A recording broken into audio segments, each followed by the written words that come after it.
Say hello, Coastlanders. Hello, Coastlanders. Pizza. Ghost. We have a happy DM. He has food. He has food and he's in his... Listen, I've been in meetings all morning. I have earned pizza. I was about to say, he's got food. I And was he's a in good his... boy. He's got food and he's in his enrichment area. He's doing good. Enrichment area. Yeah. I got a gallon of sweet tea, pizza. I'm happy. Wow. Nice. So much so, I won't actively kill you guys this session. Happy birthday. Yay! Yeah. High five! High five, everybody! Right, Hey. let's just walk in. We'll be fine. Yeah. I mean, fuck it. Let's just grab this. Let's go back and grab the stone. No, we're not grabbing the catnip. Listen, how about this? Roll a persuasion check against the DM, one of you. All right. That's not me, because my persuasion is balls. You're not adding your character's modifiers. You're rolling a d20, and I'm picking the modifier. Damn. Okay. Okay. For the fun of it, all of us do one. All right. Yeah, 3, go for it. Honestly, fuck it. 2. On top of the roll, could we also like plead our case for the stone? Sure. I'll say plead your case, and I'll adjust the modifier as need be. Hey. Okay. 3, 2, 1. Roll. Okay. Dang it. What the fuck? The synergy, my guy. Okay. What? Okay. For those of you who couldn't see that up in the corner, we all just rolled 5. We don't actually want it. That is insane. I mean, I feel like we should just unlikely. We should just get something for how statistically unlikely that happened. Like, what the fuck? You know what? I'll do this. We had 5 guys. Nominate one person between the 3 of you. To I'm not gonna tell you. But it needs to be unanimous. Okay.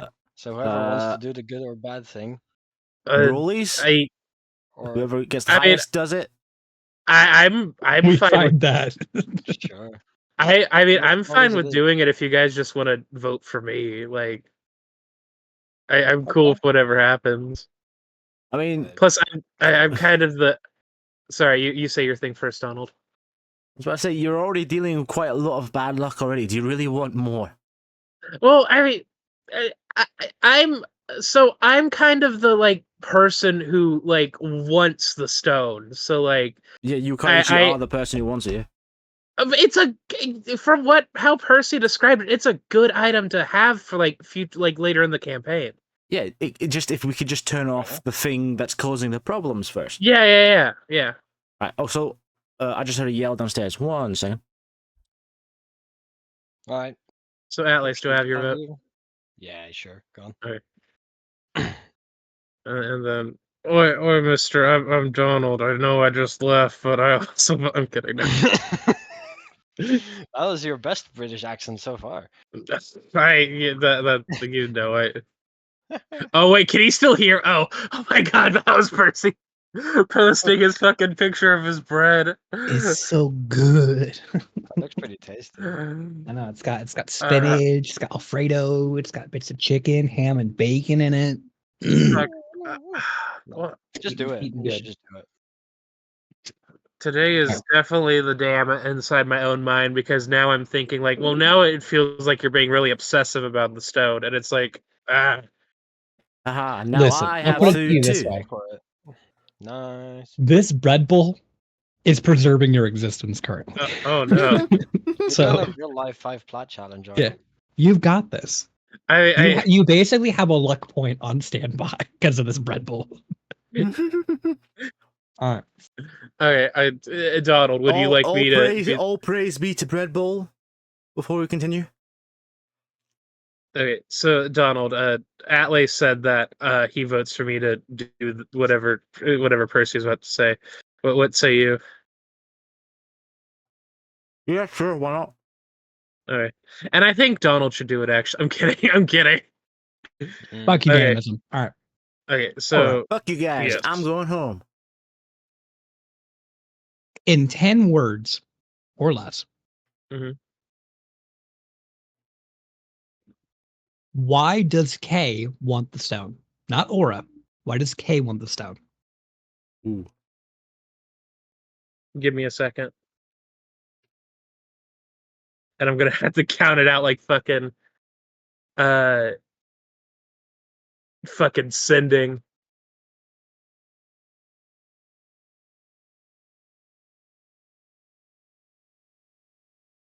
Kay would like the stone because it would help with fighting the what's his fucking name? Dusty? Fuck, I can't. No, not Dusty. We're Watcher? cool with Dusty. Yeah, the Watcher. Kay is interested in the stone because it would help in a potential fight with the Watcher. Because Watcher, big, scary, beholder dude that has seen eons and eons. And from what Kay learned about the stone with that Arcana check, it's like, this might be good to maybe help fight the Watcher in a, potential showdown with him in the Void. Because the Void is full of scary things. And even though the magic of friendship is taught at the college, it's not a very well perceived class. So that feels like more than 10 words, but I get the idea. I didn't know how to. You're good. You're good. You're good. I couldn't I couldn't say he wants it to fight the Watcher in 10 words. The exactly. Red Bull provides. Hey, You just Kay studied chronomancy, not speech writing. That's okay. So, here's what I offer to you. Mm-hmm. Okay, you may roll another d20. Oh gosh. You're adding 10 to this. Okay. You need to beat a 23. Oh A god. 13 or higher. So you have roughly a, if math's correct, 35% chance. Or yeah, something like that.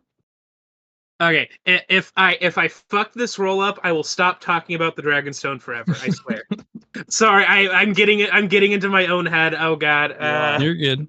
stop going into your own head. You're fine. We ball. No, I know. It just I it's such a cool fucking magical item. It is pretty cool. Damn. Okay. No, never talked about it again. Yeah. Womp womp. The Red Bull can only provide so many miracles. Yeah. So you do not get the stone for free. You can try to get the stone for yourself. I'm just saying, like, the divine blessing of the Red Bull only extends so far. No, that's fair. Also, we're probably not going to go for the stone now because if it's dragon all the dragons. If it's dragging every draconic creature it can on the island towards it, maybe now is a good time to travel across the island to get to Jotunheim. Jotunheim, because we might still potentially encounter some other creatures on the road, but dragons are also not on the road. Dragons are like the potential to see dragons is I don't know. I don't know what I'm trying to say. I'm just I'm talking too much. So what if I developed a giant magnet that could just summon the stone to us right now? It's worth a shot. Isn't it made of jade? Is jade magnetic? No. Pretty sure Jade not. on the outside. Yeah, it's totally magnetic. You don't know what's in there. So. It's magic. Magnetic magic. Could you imagine a magic magnet? Imagine a magic item magnet. Whoa. Well, you are aware that magic items do have an aura of them. That's how detect magic works. So it is possible that there might be some way to pull on that. I wonder if I could make it magnetic. Would you like to shenanigan? It'd be kind of cool. I don't think I have this. I mean, do I have the stuff here to shenanigan a magnet for magic items? Between UK and Thoria, probably. Okay, I'll shenanigan. Why not? I have let's see, in Kay's pockets he has a free coupon for another bread bowl. I'm kidding. I actually shouldn't joke about that. I take bribes. Yeah. Let's get some background tunes while you shenanigan. Let's see. What shenaniganery must I do though? Oh, I lost my. Did I lose a session or two ago? Did I lose my fishing tackle, the magical +1/1? I think you did. I think it broke or something. No, it got like when I was fishing, it got dragged into the. Me and Kay got dragged into the water. Okay. Oh right, and you let go of it. Yes. Yeah, because whatever was dragging it was a little too scary. So yeah, I'll delete it from my inventory. Cool. I just want to check. We have I know we're doing things loosey goosey, but we've had like. Oh, pardon me. Sorry. We're like up now. You've had a long rest at this point. Yeah, we found somewhere to camp up in the mountains of North Banaheim. We've had a long rest, and now we're just trying to figure out next move. Just double checking. Yep. Cool. Yep. You can commence with shenanigans.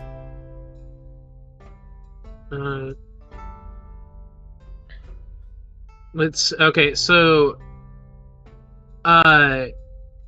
if we're doing shenaniganery right now, oh yeah, I think should we probably recap what happened last episode? I mean, that's kind of been nah. The viewers can go and watch the video and support content creators by watching their backlog. Okay, so the content creator still needs to upload their backlog because I'm a few episodes behind. But it's still in the VOD on my channel. It's still in the VOD on this channel. Content creators. It's not up on the YouTube yet, but it's on this channel. Okay, so Atlas. For shenaniganery, I have the quarterstaff singularity, which does some stuff. Let me view the item real fast. One of those things that it can hypothetically do is gravity shunt, which is as an action you can use the weapon to telekinetically move creatures or objects within 100 feet of you. Creatures you can try to move a large or smaller creature. The creature must succeed on a DC 16 saving throw or be moved up to 20 feet in any direction, including upward. A creature can choose to fail the saving throw. Or object, you can try to move any object that weighs up to 400 pounds. If the object isn't being worn or carried, you automatically move it up to 10 feet in any direction, but not beyond in the range of this property. If the object is worn or carried by a creature, the creature must succeed on a DC 16 strength saving throw. On a failure, you pull the object away from the creature. It can move it up to 10 feet in any direction where it falls to the ground. You can exert fine control on objects with your telekinetic grip, such as manipulating a simple tool, opening a door or a container, stowing or retrieving an item from an open container, or pulling the contents from a vial. And then I have a circlet of blasting, an ion stone of fortitude, the cubic gate, the gravity cube, the Cowl of Crufix. Cowl of Crufix being able to reroll a saving throw as a reaction, and then it has 15 charges, which allows me to either cast Hold Person at 2 charges, Blink at 3 charges, Haste at 3 charges, Slow at 3 charges, Hold Monster at 5 charges, Temporal Shunt at 5 charges, Time Ravage at 9 charges, and then Time Stop at 9 charges. Damn. Yeah. The Cowl regains a D12 plus 3 expended charges daily at dawn. That's dope. Yeah, last time we played, when everything was kind of going to ass with the dragons, my plan, it was a really bad plan now that I think about it in hindsight, but my plan was, as soon as we all started flying, I was going to use Time Stop with the Cowl of Crufix, and then immediately, however many turns I could, I was going to dash on the broom away from you guys with the stone to try and get away from the dragons, like to Yeah. You know, like get him away from everybody. But then your broom broke. yeah, the broom broke. And then a rope of mending, the breathing bubble helmet, a TP tablet to Cartan, dark vision goggles, ring of ringing, the Dracocaster gloves. I still have Evoker's boon. I don't have it equipped currently. An arcane focus, a pickaxe for a minor pickaxe, traveler's clothes, a shovel. That golden that Phoenix gold mask I still have from Cartan. The jar of eyes, the lightning Draco vest, and then the broom of flying that we just got.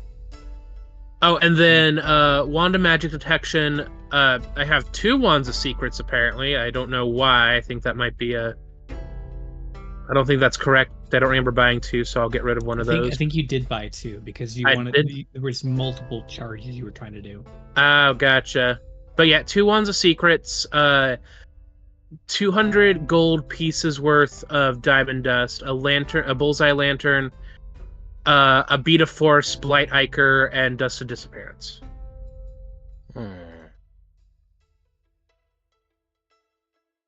Okay. Yeah. You said one of the early on. You said one of them had like a gravity pulling effect, right? Yeah, singularity. The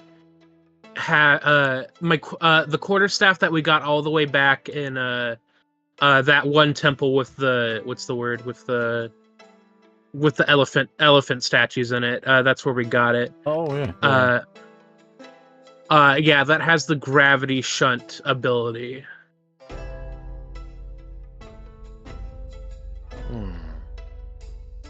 Okay. So I did a quick Google search and found out that magnetism is heavily influenced by electricity, and that presence of electricity makes it stronger. Right. Yeah. So I was thinking, I have a bunch of lightning-oriented things, like where was it? Where's the loot bag? There it is. I've got a Behir lightning organ and 2 Behir horns that I'm thinking we can use to, I don't know, in some magical way, power up the gravity effect of that spell. Maybe produce its own magnetic field, I don't know, and then fuse that with the spell to attract stuff in particular. I'm not sure. I'm grasping at straws.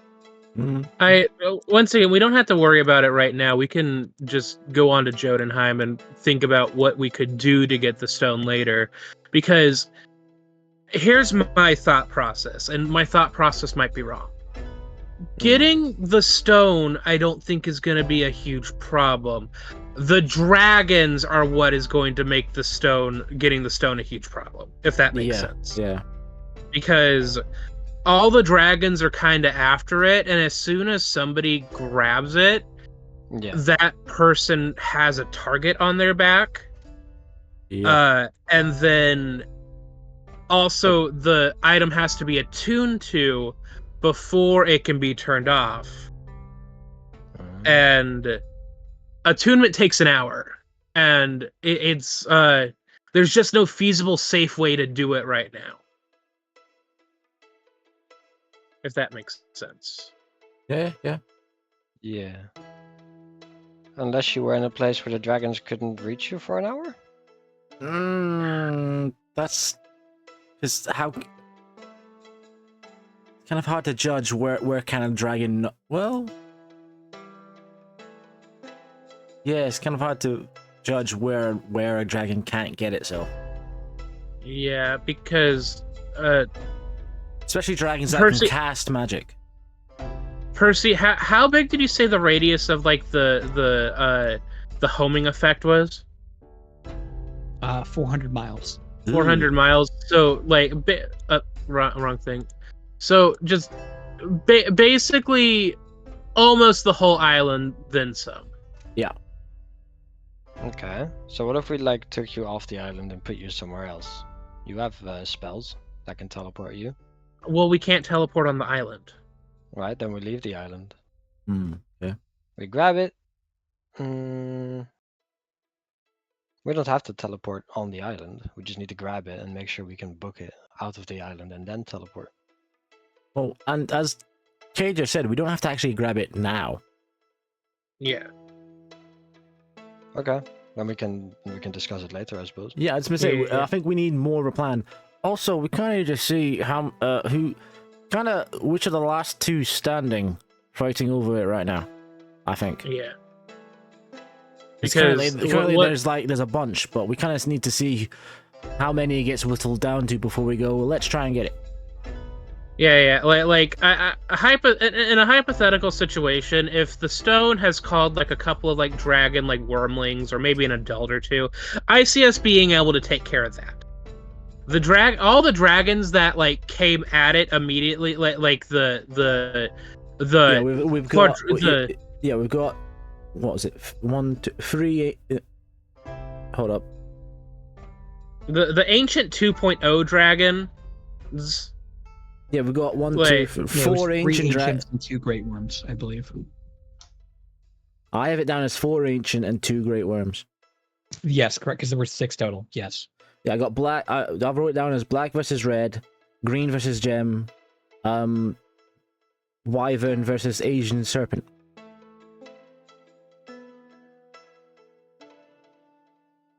I think you described one as basically just looking like a massive wyvern. Yeah. It was very like pterodactyl-esque. Yeah. Plus, I'm trying to sit, last page of this notebook, so trying to save space before I switch.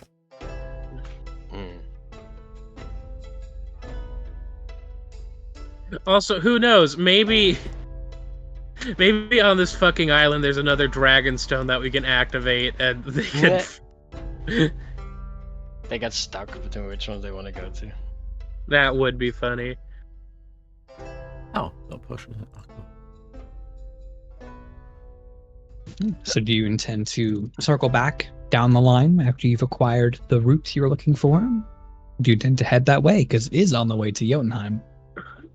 I think the plan last game, if I can use the measure tool. Oh, and also show people at home who are watching this. I think the plan was to obviously not go back down that way. Yeah, it was kind of to do that kind of straight line there. Yeah. Well, straight-ish. We're gonna try and avoid some things. Try and give Vanaheim try and give Vanaheim a wide berth. Basically, try and thread the needle between Vanaheim and whatever's going on in that lake. Yeah. Okay. That's just Bill the Kraken. He's cool. Bill. Yeah. I got bills. All right. I gotta So pay. with that, then, do you pack up your camp and get ready to move? Yeah. All right. So it will take you a bit to get there. Okay. nothing too crazy. The current idea, if I'm not mistaken, is are you guys walking? I know some of you have at least limited flight capabilities with like the glider and the warrior's cloak and such. Well, we worked out is like because if I flip back to the previous page, yeah, it's taken us 2 days to get where we're right, roughly kind of 2 days to get here, or did we were able to find a shortcut? I can't remember. Mhm. And we know that it was going to take from Jotunheim because we worked out as walking. I think from Vanaheim to Jotunheim is you can go 3 to 24 miles walking at an average pace. So if you're walking, it'll take you about 6 days to get to Jotunheim. All right. Rough, give or take. It's like 5 and a quarter, I think, technically. But no, actually no. It would just be 5 days. It's 24 miles, so 120 in 5. Yeah, so you in 5 days you could get to Jotunheim if you're walking, but that's assuming there's no issues of difficult terrain, no issues of having to fight something, no issues of like. Yeah, that's just assume. Yeah.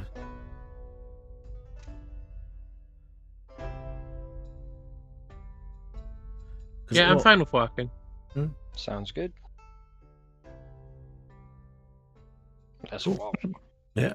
So oh, sorry. with that, then, As you begin your first track, the first burst of walking, can I get...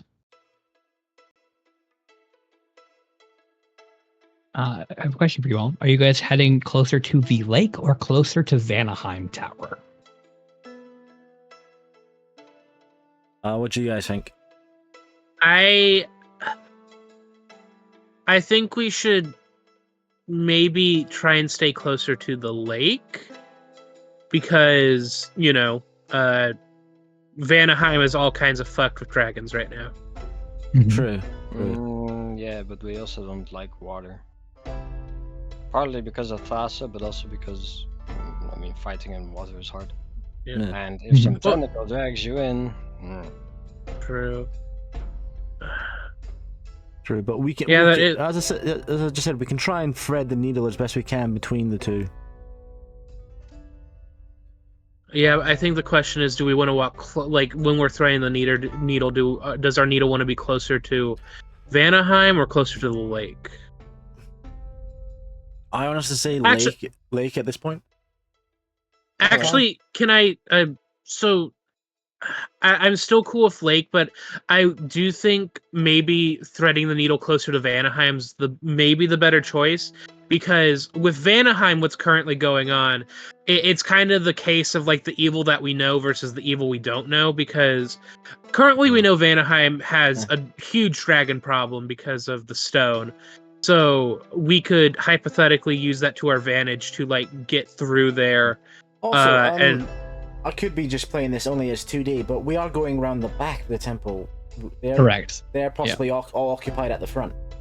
So yeah, you might be right. Going closer to Vanaheim could be better. And I've said something funny apparently. Yeah, just the idea that they're only on the front side of it when it's a completely 3D structure. I know, but it's funny. It's also a fairly large structure, to be fair. Like, some of them were supposed to be hiding. Yeah. Okay, so is the plan closer to Vanaheim? And yeah, I think I think closer to Vanaheim. Honestly, after what Kay said, it would probably be better. Yeah. Okay. With that, can I have some survival checks from all three of you, please? Okay. It's okay, guys. I'm actually kind of pog at survival checks. Oh yeah. Oh, what the fuck? Nope, we're not doing that. That's pog as fuck, dude. Fuck that. Nope. Where is it? What was the name of the fucking thing again? The reroll a sorcery point thing. Yeah, the ability check. The oops. Can I try that again, sir? Yeah. I like to find the name of it at least. Yeah, magical guidance. Use a sorcery point to reroll it. On an ability check that you fail, reroll a sorcery point. So with a sorcery point. So yeah, use a sorcery point and reroll that. Okay, that's not better, but it's better than a 1. Okay. So with that, the first 4 hours of your trip occur. Luckily, it's fairly straightforward, even moving kind of closer to the side of Vanaheim instead of the lake. Mind you, because of the time of when things happen, because you guys went into the temple pretty close to midnight the night prior, and then spent like a good solid 8 hours of running from the dragon fight, and then rested. So it's now kind of back to midnight at your traveling. What are you using for light sources? Well,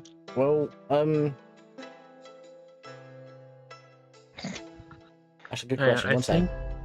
I do have the light spell. You can also attempt to travel without light as to avoid attracting things, but it does make your pace slower. Well, even if we have dark vision. What's that? Where'd he go? Dark vision's only shades of gray. Unfortunately, it's still it doesn't let you see. It's not like night vision. Okay, I understand that, but I understand it's shades of gray, but like you can still see shapes, like depending on the visibility. Also, it's not the way you're thinking it is. Did I just double put it in chat? Well, my bad. But I do have the Wyvern helmet attuned. Oh, you have the infrared vision for like 10 minutes, right? Yeah, that's what I was thinking. But it's only for 10 minutes, so it wouldn't really Yeah. apply overall. Nah. I'm dragging around one of those giant like football field stadium lights. A giant brazier. So it's bright as fuck, but it's so bright you still need dark vision because everything's pure white. Okay. Right. You And need light vision. I don't know I'm if Atlas shining this island. You could see me from space dragging this thing around. I don't know if Atlas is joking about that or if they're actually doing that, but I can cast light. It's very elaborate. Dumb joke. I've got. You know I have a hooded lantern, guys. That might be better than the light spell, considering Okay. the hooded lantern. One second. Why are you sending it twice, you stupid thing?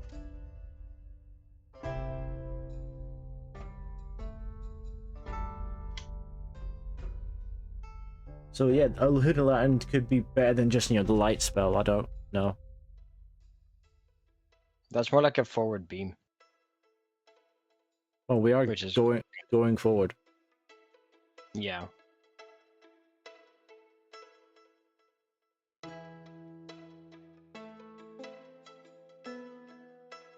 Yeah, so like here's actually like a really good like interpretation of kind of like how dark vision works in D&D. So it's a, let me pull it up real quick.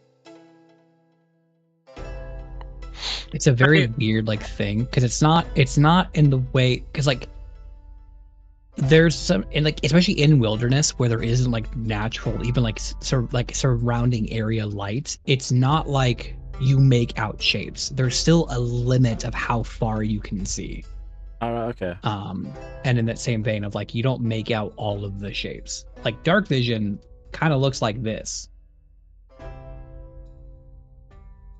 Like you see it in shades of gray and such, but it's still like, what am I looking at? You have to physically slow down and pay attention to what you're looking at. It's all in gray and you can still make out shapes, but it's not, there's literally like a thing of like what players think dark vision looks like. And it's not how it is, unfortunately. Like it's not infrared dark vision. There is superior dark vision that certain races do have that do act more like this. Like it does say like for drow and deep gnomes, they see it in infrared specifically. Like they see it in like shades of like red and purple. And that's what gives them the superior dark vision and being able to make out more shapes. But that's not how it works for everybody in D&D and in real life. All right. Okay, I guess the thing I was confused about is I was thinking like, how do I put it? With the whole shades of gray thing, I was thinking, I don't know how to word it exactly, but like, you're good. I was thinking like fucking like an episode of Ghost Adventures, like when they're like, no, because that's night vision. Is that night vision? It's literally not night vision camera. Hey, I don't think this looks super awesome. Like, no, that's night vision. That's night vision. Yeah, that's cheap night vision cameras being used by idiots. Yeah. Gotcha. So that's not how it works. Yeah, I was about to say that in that middle image, that's like I wonder if I put that into, will that show up? The night vision that's being shown in the image there is being used by FLIR, so it's military. Yeah, it's like, it's basically, the cameras these guys have strapped to the helmets. It's got like 6 cameras feeding into their eyes, creating an image of the spectrum. Yeah, it's a very like mechanically for D&D, like especially for like dynamic lighting and stuff, it's done very differently for the purpose of just like so you can see shit on the map. But like in world, this is kind of how it looks. It's like, yeah, you can make out shapes, but it's like when they say shades of gray, they don't mean like light gray. They mean it's like that's dark gray, that's darker gray, that's almost black, but it's still gray. It's like it's a very weird thing. And also, mind you as well, it's also only out to a range of 60 feet. And I don't think a lot of people realize like how short of a distance that is. Like especially in the wilderness. 60 feet is like the length of a hallway. So like it's still a thing of like you would still need to slow down. And because it's only, even if you had infrared night vision, 60 feet is not, I think what they said, like most people see out to like a range of like 1,000 feet, just like in general. Average range of human vision. No idea. Yeah, human see it's about 3 miles. Okay. So like 60 feet is drastically shorter. Like that's. Oh yes, yeah. Significantly. What point were we trying to get across again? Just like conveying that, like, of what like if you were using torches or not for the purpose of light, and how you could not use it and rely on dark vision, but you would still have to travel at a slower pace. It's enough that you could still move around and not move in pitch black darkness, but you would have to be moving at half pace. And I am aware that 60 feet isn't a whole lot. I was just thinking, like, could dark vision help us in this moment? I understand that it's shades also, of gray. Not in all that. of you have dark vision, which is also pertinent. I thought everybody did have. Does Scar not have? Or wait, Kay, it's you didn't, but you have the goggles, right? Yeah, I have I have dark vision goggles to fix this problem. Well, so I have dark vision goggles, but they're kind of weird and not like the traditional dark vision goggles. They do give the 60 feet of dark vision out 60 feet of dark vision out to a range of 60 feet, but then it also specifies that these goggles have 3 gems of unknown origin adorning their you front. Can make the light. Yeah, 1 over each eye and a 3rd mounted across the bridge of their nose. These gems shift colors according to their owner's whim when attuned. Changing color requires attunement. These gems also glow slightly to their owner and anyone they consider an ally, but anyone else but everyone else sees either nothing or seems unable to notice. Yeah, it's like a headlight for just you and your party. Oh, okay. So you could use that if you wanted to. That sounds dope. Yeah, so you could have the benefit of light without having to worry about someone seeing you. Okay. Yeah. For that purpose, though, I should ask: are you moving stealthily throughout the night, or are you walking at a normal pace?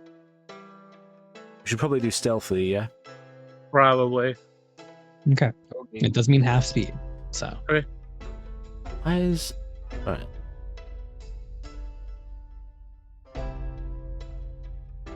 Stealth checks. I mean, yes. Yeah, Donald. Well, I was just gonna say, Liz, you don't have to. You don't have to go along if you disagree, or anything. What? I don't disagree. I think it's smart.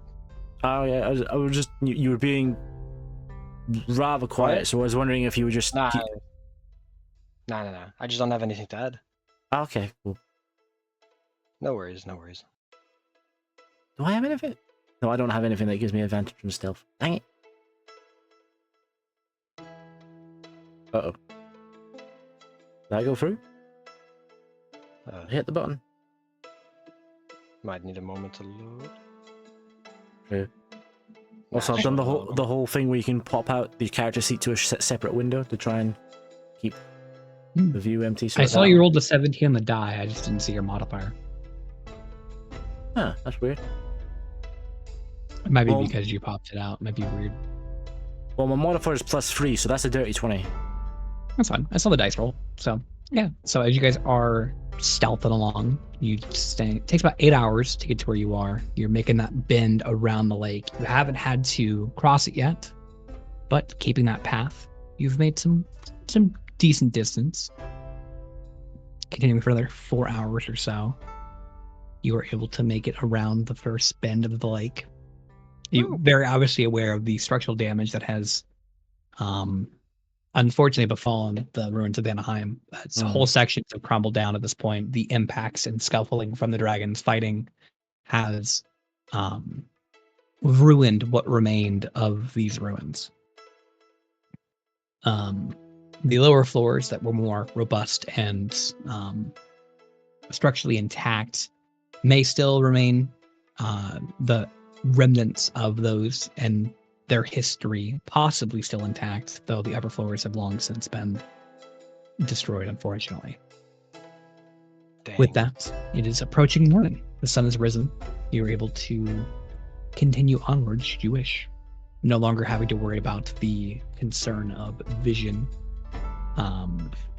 You were unaccosted throughout the night. Hey. So, with that, do you, as you are passing this bend, choose to stay stealthy for the purpose of hopefully avoiding any draconic creatures that you might come across or any other beasts? Or do you quicken your pace, hoping to get further away from it faster?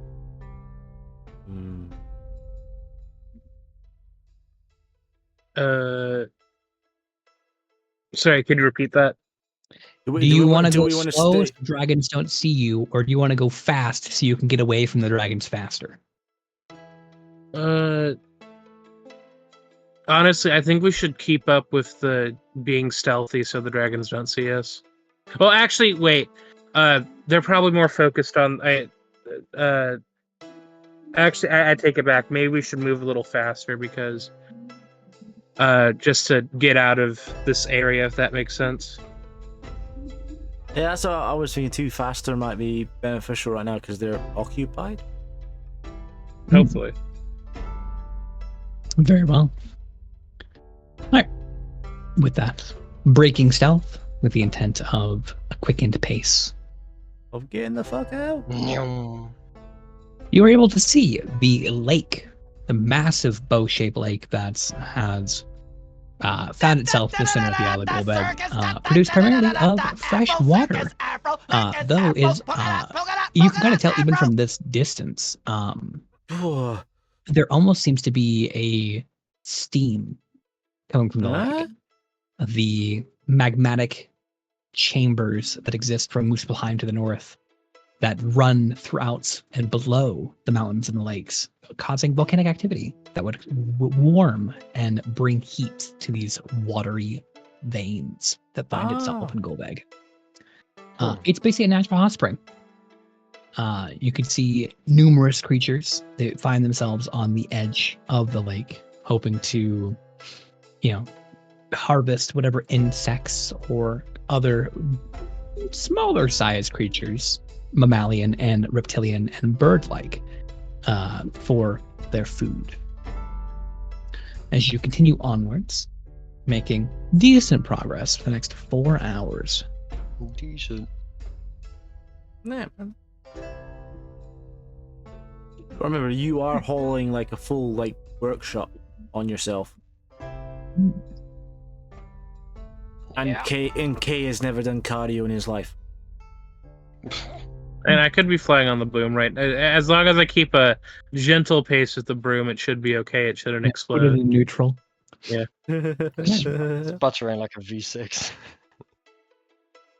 As you get to this point, it's pushing about noon. The sun is very high in the sky. I do need you all to please make Constitution saving throws. Normal, please. Constitution saving throw. Okay. Woo! Yeah, Thorir has a high enough modifier. He's fine. Are you guys rolling as well? Because I'm getting no dice rolls at all coming through in my forge. You might need to refresh. Yeah, I'm going to refresh, right? In that case, I'm going to change the scene. Yeah. So I don't blind people with the refresh.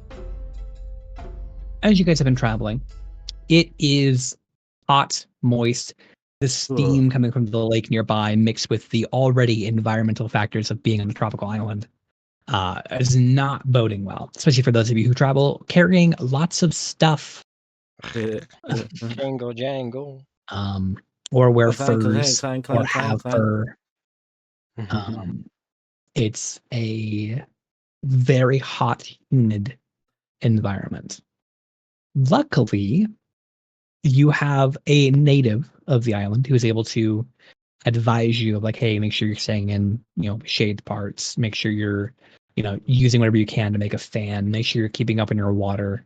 Doing things to kind of like maintain that level of attrition that we needed for this long trek. Whilst in his sun's out, guns out, best. So as you continue onward, luckily none of you are under the effects of any sort of heat stroke or pestilence or other many ailments that will try to kill you on an island that isn't already just a creature. The environment itself being a natural enemy in and of itself. But as you continue onwards, you come across a certain section where you can see a large bridge seemingly running from Vanaheim to Alfheim, a makeshift connection between these two civilizations that has for the most part held up.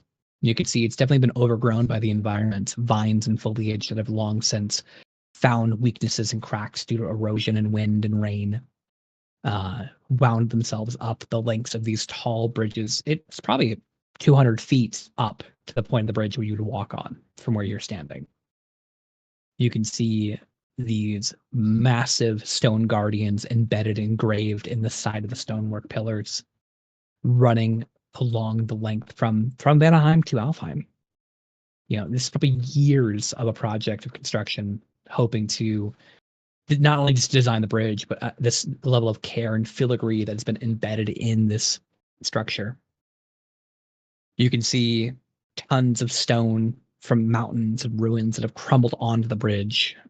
Even from where you're standing, you can see bits of Vanaheim to its eastern and southern section that have crumbled down, and parts of Alfheim to the farther northeast.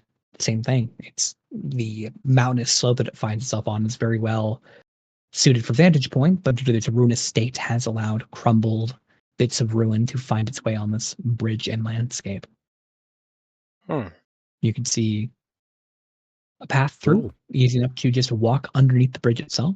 You can see there is what appears to be a larger cave to the direct northeast of you. There is obviously the bridge itself. Should you wish to try and get a better vantage point, with your means of flying, with which you all have, it would be easy enough to climb up quickly and get a quick view. Or, like I said, you can just continue onwards, walking through the legs of giants to continue onward to Jotunheim. A viewpoint sounds handy. A viewpoint does sound handy, yeah. At it, just so we can see what's happening. I can't check my inventory, but I don't know. Do any of us have like a telescope or binoculars? Mm-hmm. Cool. Didn't Thorir buy a telescope? I'm not sure, because once again, my forge takes forever to reload, so I'm not sure. No, Hayden definitely had them, because I think we agreed that they would make sense for them to be in the sailor kit as a background. Mm-hmm. I have a thing of cartographer's tools. Does that come with spyglass? Give me a second to actually look it up. First tools, maybe. It's a quill, ink, parchment, a pair of compasses, calipers, and a ruler. So no spyglass. Okay. Yeah. Those things are super spyglasses are like 1,000 gold pieces. They're pretty pricey. I never got one because they're so pricey. Yeah. Yeah, I remember that. It's 1,000 gold piece, because they're very rare, because they're really hard to make. Mm-hmm. Oh yeah, yeah.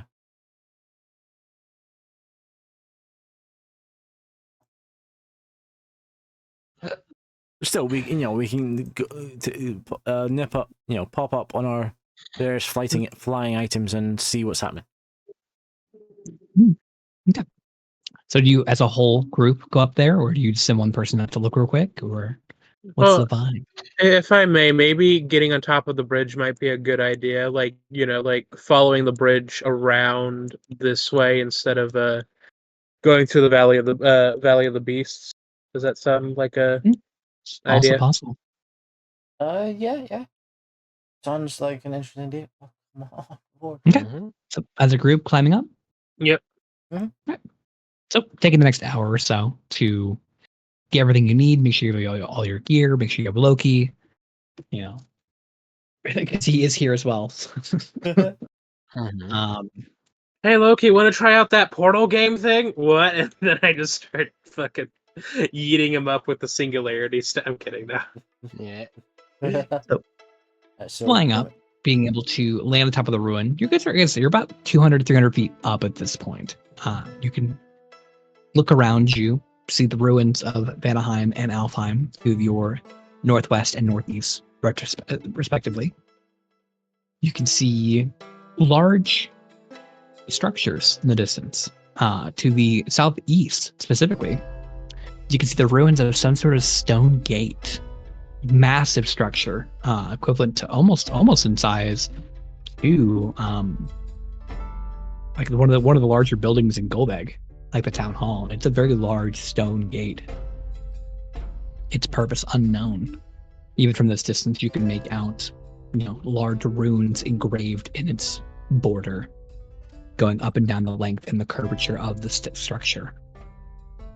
You can see a very large draconic figure that's been carved out of the mountain to the direct south of you, allowing this almost guardian feature looking over the Valley of Beasts. You can see the remnants of some sort of civilization to the southwest of you as well, past the Guardian Gate. You can see that almost looking through the gate itself, this structure, which is a little bit higher up of an incline, you couldn't make out from your previous vantage point, now accessible from this height. There is the remnants of some sort of stone walls, and mixed with wooden structures that seem to have at one point resided here. Whether they are currently inhabited by man or beast is unknown, but its presence is notable. Mm-hmm. And something else you would notice. Between the ruins of Alfheim and this other structure to the southeast, threading the path along the way that which you intend to travel, it's a very, very, very large stone structure. You can see this amalgamation of black stone that seems to almost be shifting as you watch it. Large sections of palace tops and towers that seem to almost shift their position, moving and adjusting. You would know this as the maze. The maze. How maze-like? What's in there?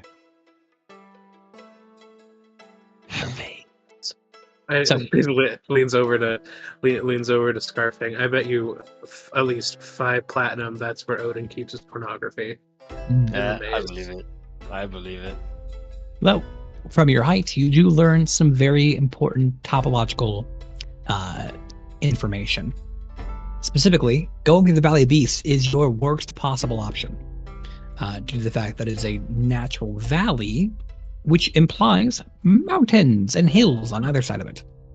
So this path, while it would be the most straight for a while, you would then run into mountainous things that you would have to travel across, either electing to have to go through mountain, which is a pain in the ass, go around it, which means you lose more time, or have to go through more ruins and other problems.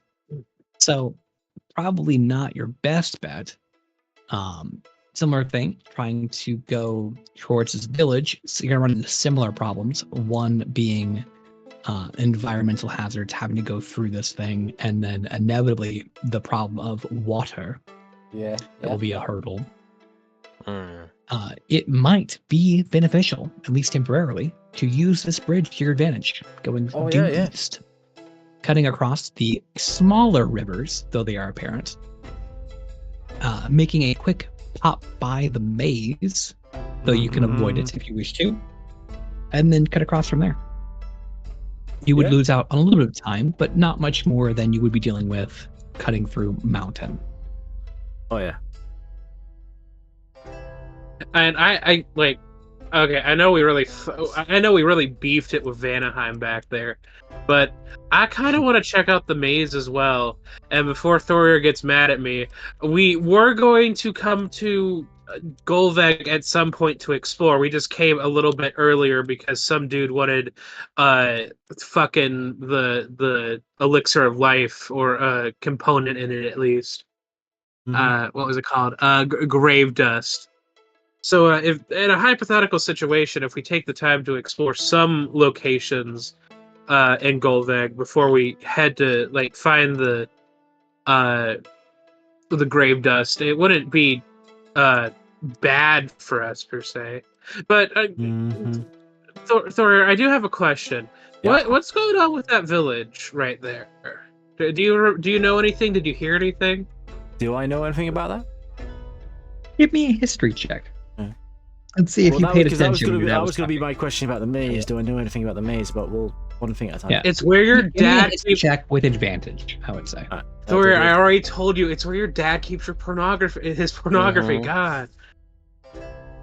They worked real hard keeping it hidden too. Yeah. Makes me kind of worried. He killed a civilization. Double 13s. Okay. With a 20, you would know that in the Valley of Beasts, there used to be a civilization known as the Beastmen. Oh yeah. Beastmen were part of the original civilization that was here on Gulveg. But instead of following the way of Brunhild and the Celestials, they elected to follow the way of the beasts and the monsters that lived on Gulveg, seeing them as the proper rulers and inheritors of the island. Okay. And as part of that, are a bit more cavemen-y, I guess is the way to put it. They're very tribal.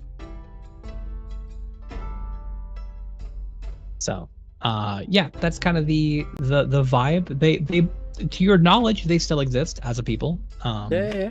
They're a bit more well adapted to Gulveg proper. And they tend to stay on it. Yeah. I will. Whilst dealing with an airball, inform Kay of all that. Kay gets excited for a second, but then he like thinks about it for a second. He's like, "Oh, they're probably called the Beastmen because they are like they have a bestial personality and not action." Never mind. Let's keep walking the bridge. I will get the spray bottle. Okay. I don't know what you're talking about. I am normal about this. Also, So you think they're still living there?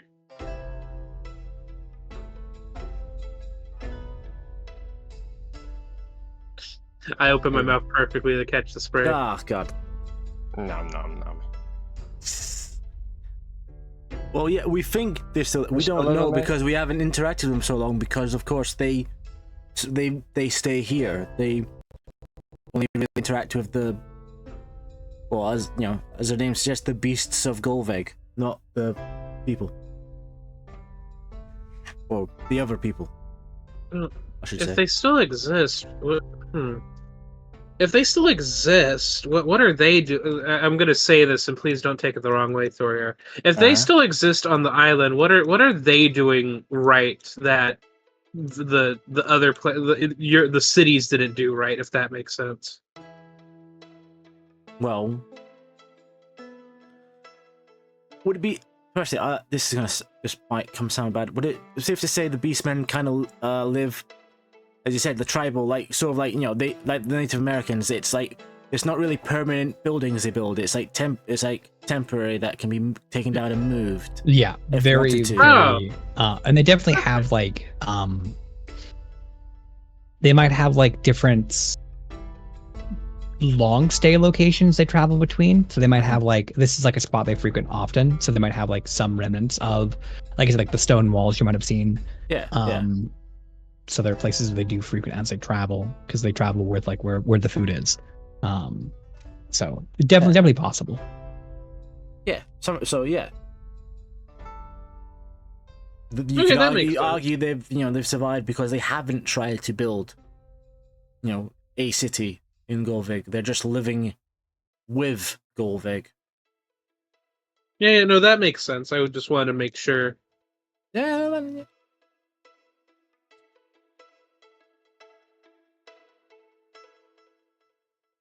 So, yeah, I was. What god do they pray to? None technically. They.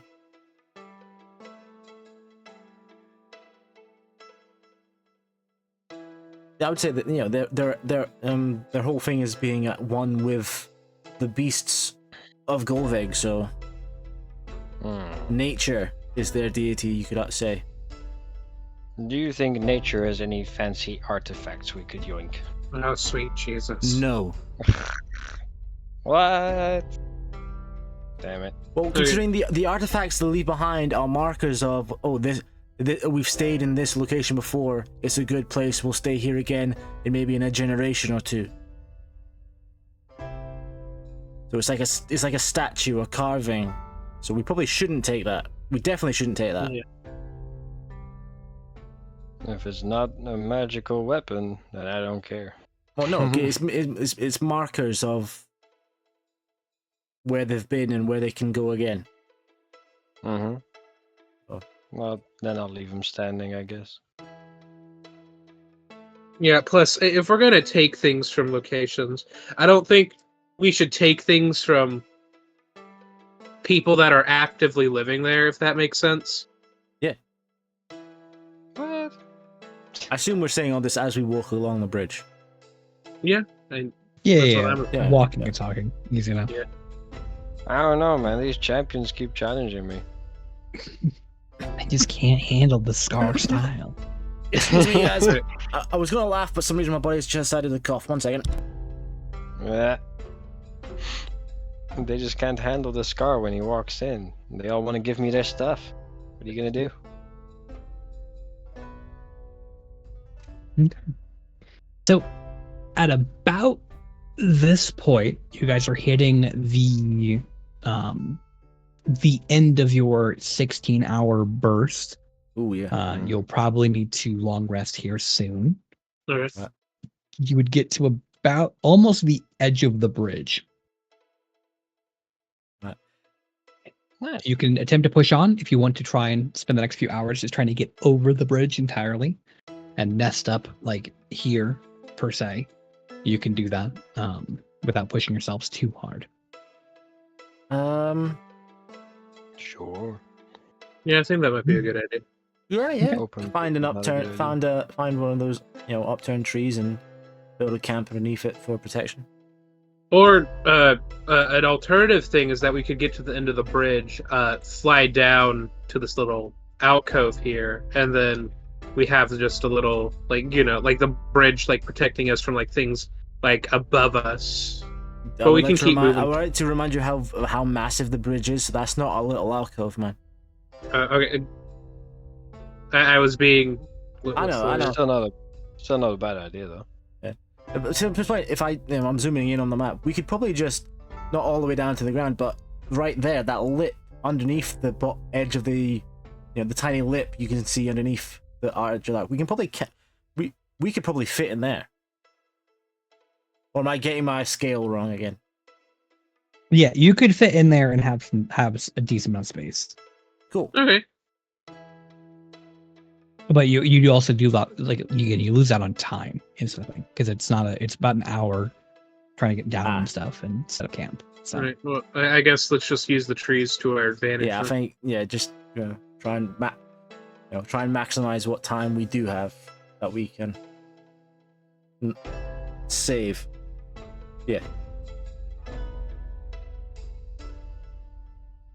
Okay. So with that, setting up camp. Doing all that, beginning the process of the long rest. Go ahead and take a break ourselves. Okay, cool. We're at that point. Right. We'll be back in a few moments. Twitch. Yep. All right. Back in a bit.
No.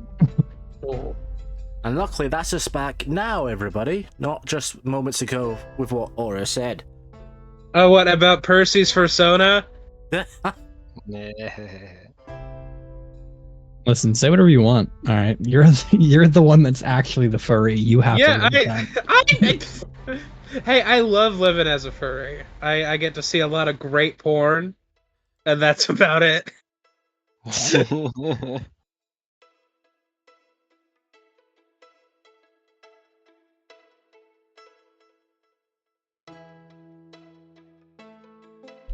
Oh, what the fuck is going on with this guy's toilet? What the shit?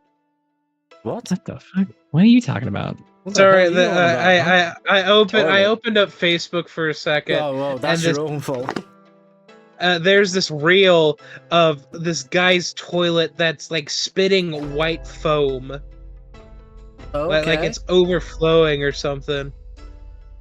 It sounds like someone's thrown a bath bomb. Someone's thrown a bath bomb down his toilet. I'm not gonna make it. Okay. I'm not gonna make the joke. It's fine. No, make the joke. Make the joke. It said you would have the white stuff overflowing on your feed, wouldn't you?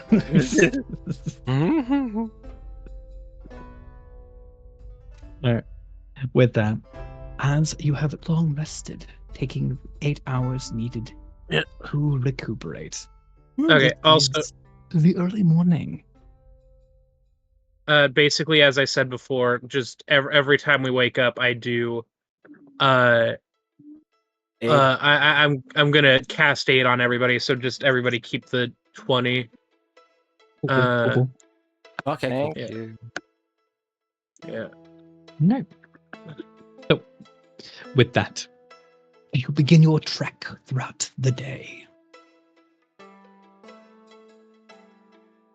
All right. Also, why did that voice immediately made me go to Welcome Jurassic Park.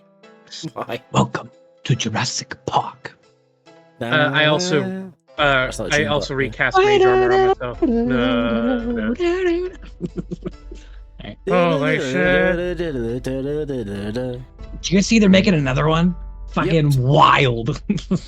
Yeah, another Jurassic Park. I was at the cinema. Yeah. Yep, I was at the cinema last night, and it was one of the trailers before the film we were actually seeing.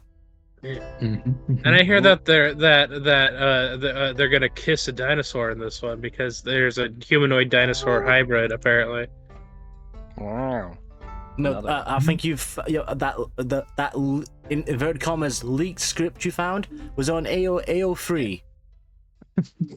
Hey, you know what? Get off AO3. Yeah. What? There. What the hell is AO3? It's like a fan fiction. Yeah. Fan fiction website. Oh. Yeah. Where it's You're telling me a dinosaur bred this man? What? What? Yeah, AO3 is a lot like the second Indiana Jones movie. You know what? Anything goes. What?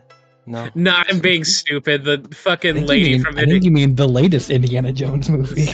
Where there's time travel and Hitler in it. No, I mean the lady character from the second movie sings fucking Anything Goes. The film opens with her performing that in the club. Yeah. Yeah. Oh. But anyway, D&D. You begin moving on the coil of earth that you find yourself on. Would you like to continue, or would you like to die here on the Isle of Gulveg? We'll continue, and that is definitely your next character whenever you get to play, by the way. Oh, you guys missed it. Okay. So for Burrow's game, quick tangent.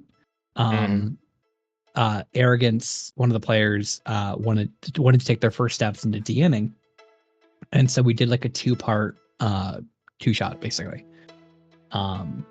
And as part of it, mind you, I don't get to play characters very often. So I was like, fuck it. I'm going to play a Star Druid.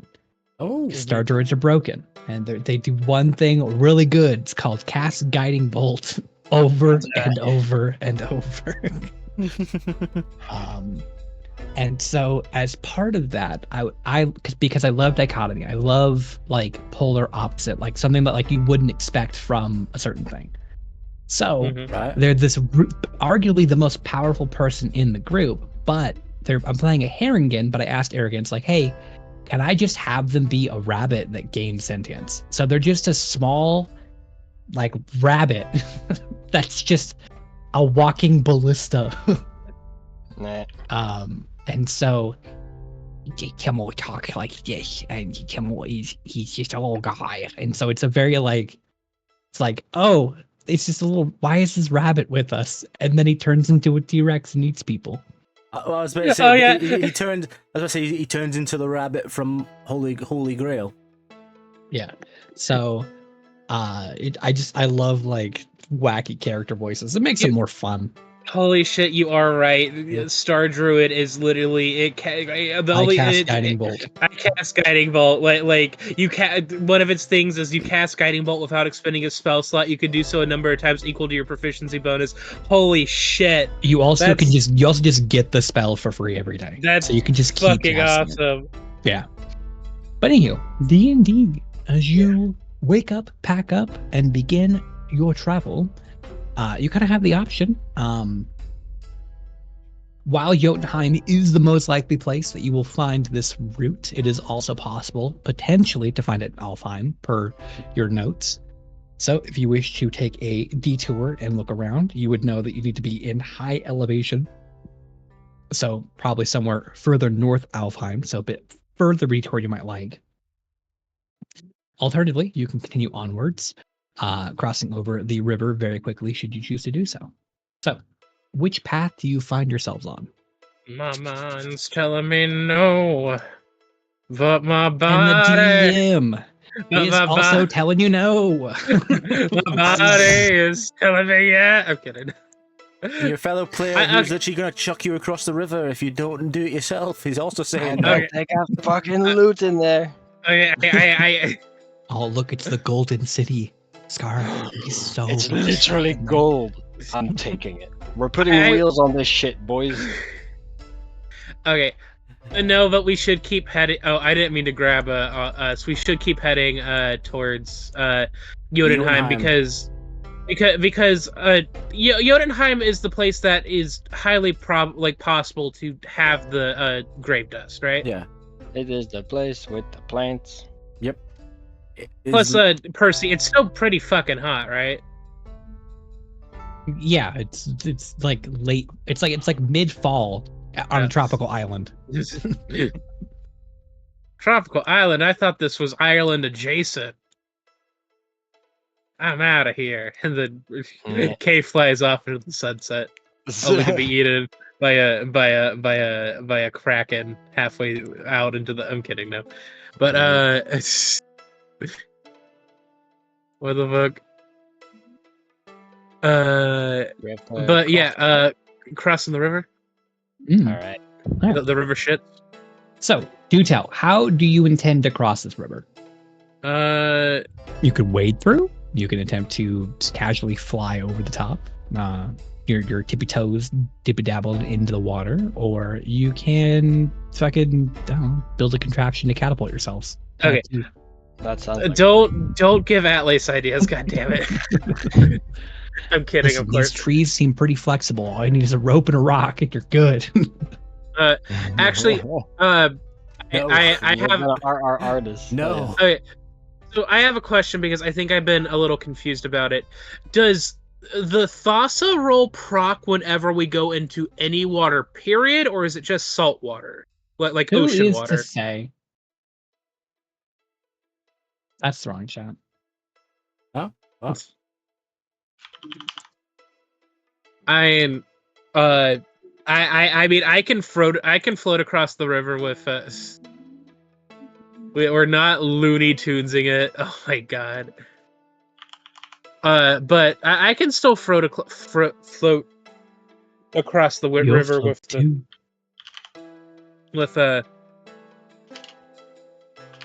what's the word, with the flying broom. Oh, that's like that's that weird. That's that. I think I remember this. It was the Three Musketeers cartoon, wasn't it? Mm-hmm. I barely remember actually watching this on the telly. That's not a candy bar though. That's a person. I know it's launching the other guy, and yeah. Yeah, but you said Three Musketeers. Never mind. Anyway, so I'm gonna use my magic. A candy that is not sold in the UK, so that joke was never gonna land. Sorry, that guy doesn't look like a Mars bar. Okay, there now it's EU friendly. Anyway, as I was saying, Kay can float across on the broom if possible. Yeah. You guys have Milky Way, right? Yeah. It's the same thing. Ah. I thought the Mars bar was the fluffy nougat center. No. I'm not getting into the conversation right now. Are you guys eating yourselves or waiting? Well, I found a way across. Oh, no. There you go. I mean, Yes. Kay can float across the broom. I can float across because of my cloak. How is Scar getting across? Scar just shared how he's getting across. The flight of the Scar. I mean, if that's what Scar would. That one, yeah. At the velocity it launches. They would be dead from whiplash. Yeah. No, look, they use their shields to land on. They'll be fine. There's about 3 ways they should be dead in that GIF. Yeah, but they're not. That's why they're so cool. That's why it's funny. I mean, Scar's good to try whatever the fuck he wants. I've already told you how Kay's getting across. Okay. So Scar and Thorir float across. Meanwhile, or Kay and Thorir float across. Meanwhile, as you're leaving, excited to see what brother, Scar I've does. been in meetings all day. My brain is fried. That's why Scar's like, "Are you guys go ahead. I'll catch up." I'll be back. I'll be there soon. Give me a minute. Begins finagling. Scar. Do you have Tinker Tool proficiencies? I know you have what, Smith and what else? I feel like the beggar I believe. I've got Disguise Kit, Horn, Smith's tools, but I've got a shit ton of tools on me. Okay. I grabbed them all. So I would say give me a Smith's tools check using strength. Okay. Up there, Smith tools. Because it is more or less a level of crafting, so I'd say it applies. Hell yeah. Kay starts smoking a blunt on the other side of the river and ask Thor if they want to hit. Okay. With a natural 2 for a total of 16. What? What? It's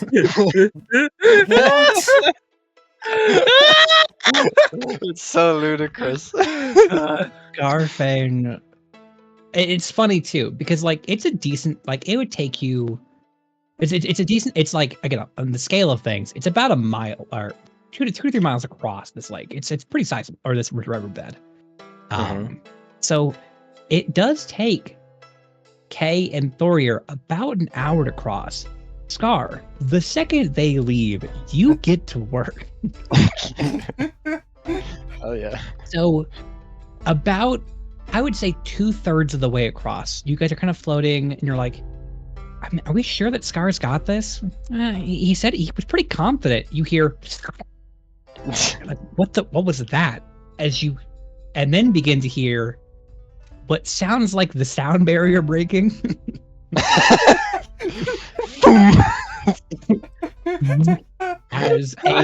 You hear just the sound of a tree whipping at full speed. Whoosh. Looking back at the edge of your vision, you can make out the remnants of a tree that is now waving back and forth, recoiling from being shit whipped. And what looks to be some sort of gear pulley mechanism that Scar used to winch this thing back. One day if a druid comes along and speaks a plant, that tree has a story. Who hurt you? And all you hear is whistling as something is flying above you and past you and has passed you and is continuing past you as you see a silhouette of a green orc shooting across the lake.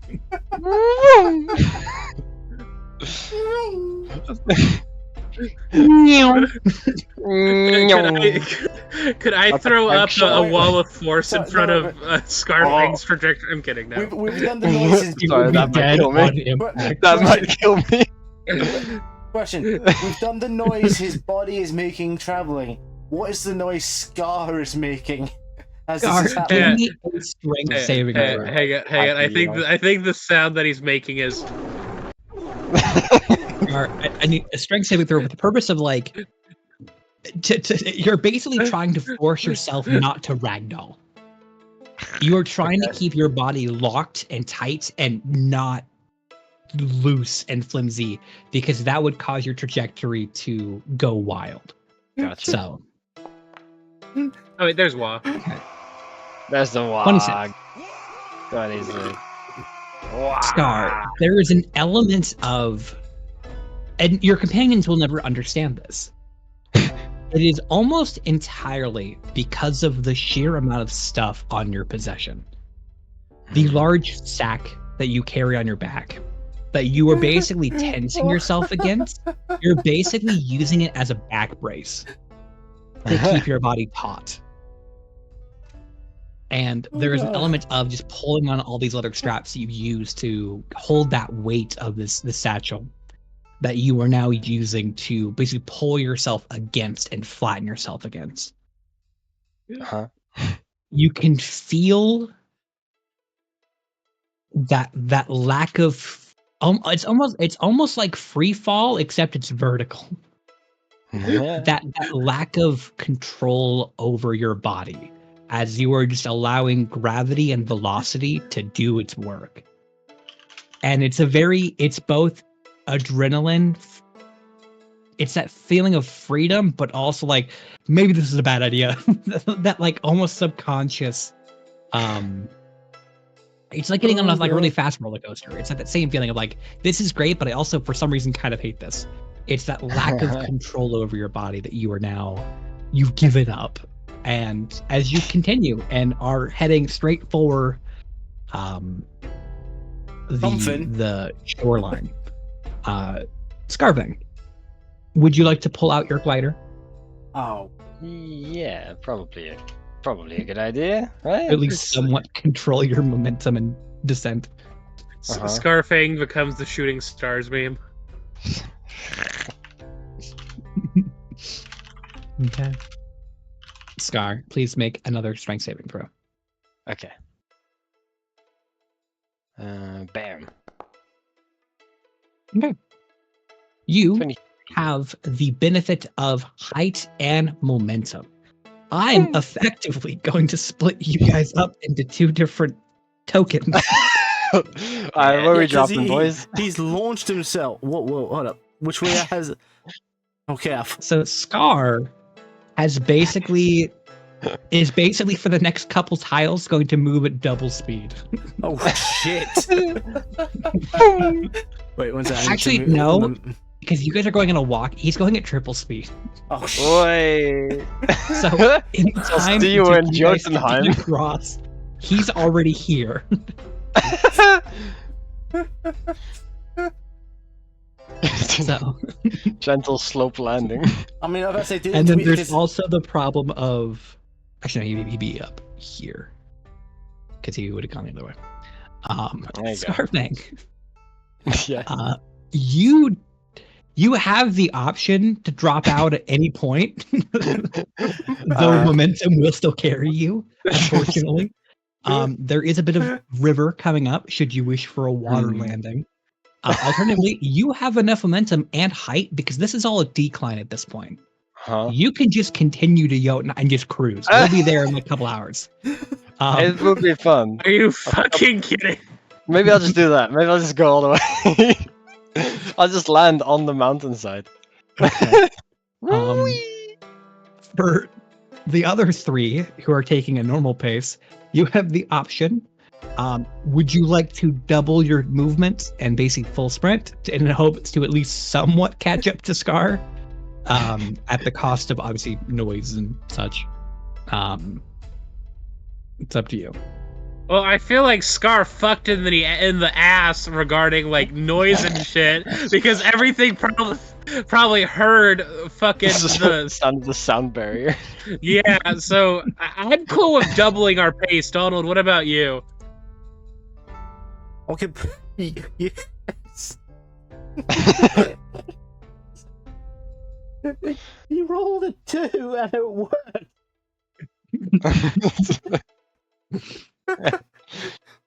On one hand, this is fucking stupid. It's fucking stupid and funny. But on the other hand, I'm glad that we flew across normally because there's no way in hell we could have survived what Scar is doing. Okay. So are you guys doubling pace? Yeah, I think Kay is just like, oh god damn it, and he like starts like doing the hustle towards the way that like Scar is like floating, and then he turns back to Thor and is like, Thor, come on! Oh yeah, Thor is on the board. This Donald is about to die laughing. Scarpeg, as you have the benefit of an aerial view, you get to see a bit more of your surrounding environments. Having passed by the mountain range to your due south, it's a beautiful mountain range. You can see it's very interesting because it is a almost exterior mountain range for the island itself. So there's almost this element of like where you can see like salt winds have eroded one side, but then it's like almost like sheer cliffs on the other side. This like very sharp slope that then turns into a very sharp decline. Okay. You can see where the warmer river has also allowed for moss and other things to kind of scaling up the sides of this. It's a very interesting. Lovely. This is another Scar moment that is going to be a video all on itself. Yeah. We're just going to have a playlist of Scar did something. It somehow worked. The Scar method. Getting closer as well, you can see almost just because of your height, to the northeast there is a massive crater spot. You can see where hills and edges of mountains have begun to create almost a circular barrier around what looks to be like a crater crash, which you've seen these before. As a matter of fact, you guys created one with the Sky Temple, so you know intimately what this would kind of look like. Don't recall, actually. As well as a very large blue crystal that embeds itself and is growing out of the center. But probably of more interest to Scar is the massive, almost castle-like structure made of this dark black, almost obsidian stonework that is to the direct north of you, maybe a couple 100 feet at this point. So have you the can gear... see. Sorry. Good. You can see this. It's this massive. It's probably about 10 miles at its widest point. It's a massive castle structure. You can see all different walls and barriers. This almost shifting presence to it. You can see the stones themselves seem to shift in and out of place, pushing in and out from the walls, rearranging themselves in different patterns to whole towers and sections, shifting and moving from the northern side to the southeastern side, almost displacing itself. Huh. That's a fancy castle.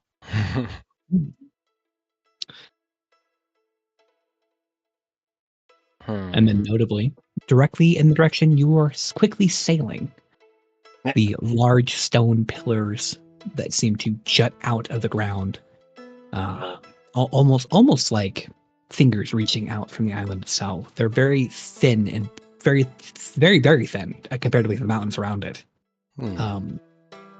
These stone precipices that seem to jut out in smaller clusters, groups of 2 or 3, some more than that. That as almost these landing points for different foliage. That whereas most foliage it seems to disapparate and go away as you get further up mountainous regions, this seems to almost be indulging the environment. You see trees that are super high up where they normally wouldn't be, along these stone plinths. So you have the option, again, should you wish to, water landing or continue onwards. I mean, continue what is onwards. this? Okay, I was about to say, what's the safest option for him landing at this rate? We'll find Don't out. worry, Scar's a master of physics. I mean, he's currently at Mach 2. Uh-huh.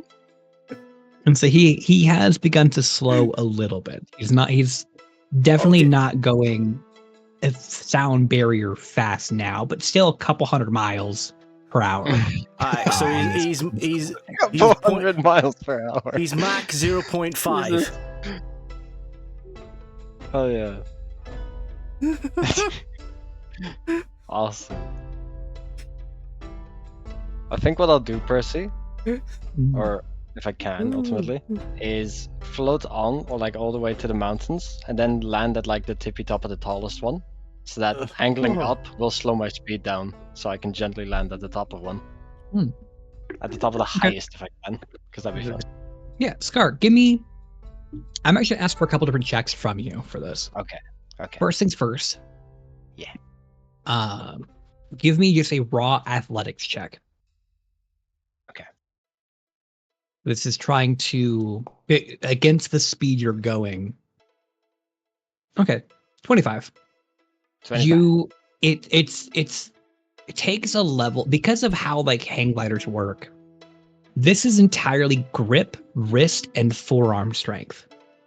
You can build biceps all you want. It's not going to help you in this situation. This is sheer muscle at this point because you need to squeeze and twist up, trying to get this thing to move up in the way that you want it to.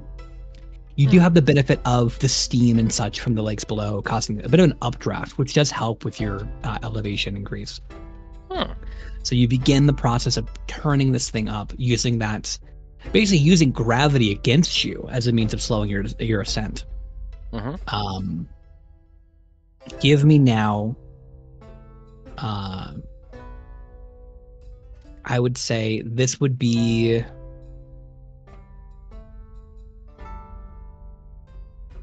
acrobatics. Okay.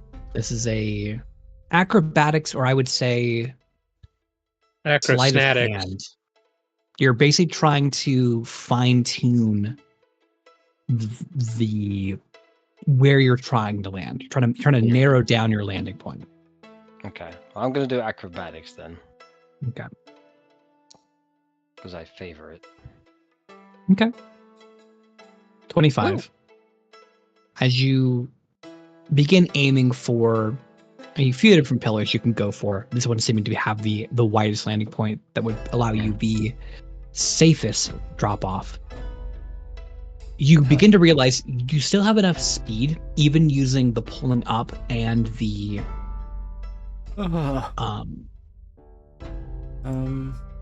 gravity kind of against you. There was enough speed that you're still kind of you're gonna carry on through. You will probably have to do basically keep going up and then circle land, kind of how like a planes do. Okay. And kind of like slowly spiral your way down onto a landing point. Okay. So I would say just one more athletics check. You have a landing point picked out. You know where you need to land. You have all this other stuff. You have the force to do so. This is more just an execution. Yeah. The tallest little mountain peak thing leading athletics. Oh, Yeah. that's enough money. Yeah, 34. Oh yeah. You begin the process of slowly descending. You causing the thing to naturally slow itself as you just almost like a paper airplane as it slowly just begins to hover down. The steam winds no longer causing the updraft, letting gravity just kind of do its work. You were able to land quite deftly. Woo! Your friends have a bit of a way still. Another clean landing. Yeah, no shit. So, with that, you guys are similarly to your friend are about the point where you're about to pass by the maze. You continue onwards. We probably continue onwards to catch up with Scar. The maze will have to wait. Odin's pornography stash is gonna have to wait. He's got time to clear it out before we find it. Okay, so Scarfang, you have 5 hours on your friends. Jesus. What would Scar have really done in worked. that time?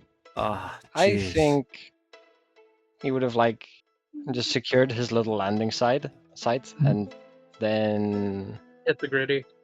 hit the gritty, maybe practice some dance moves, and then just rest. I'm not sure. I don't know. I could fuck around on the iPad some more. Oh god. What's this thing? Global orbital strike? Not funny. UAV inbound. Okay.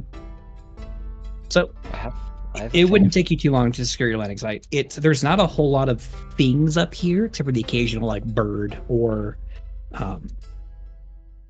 mountainous rodent that seems to have made its abode up here. Easy enough for you to kind of secure your landing spot. Clear away a few bit of foliage so you can sit. I need to leave a proper like marker that Scar was here. Mm. That's what I need to do. On the tallest peak, I need to put a thing. Hey, you that know what they indicates that say? Scar was here.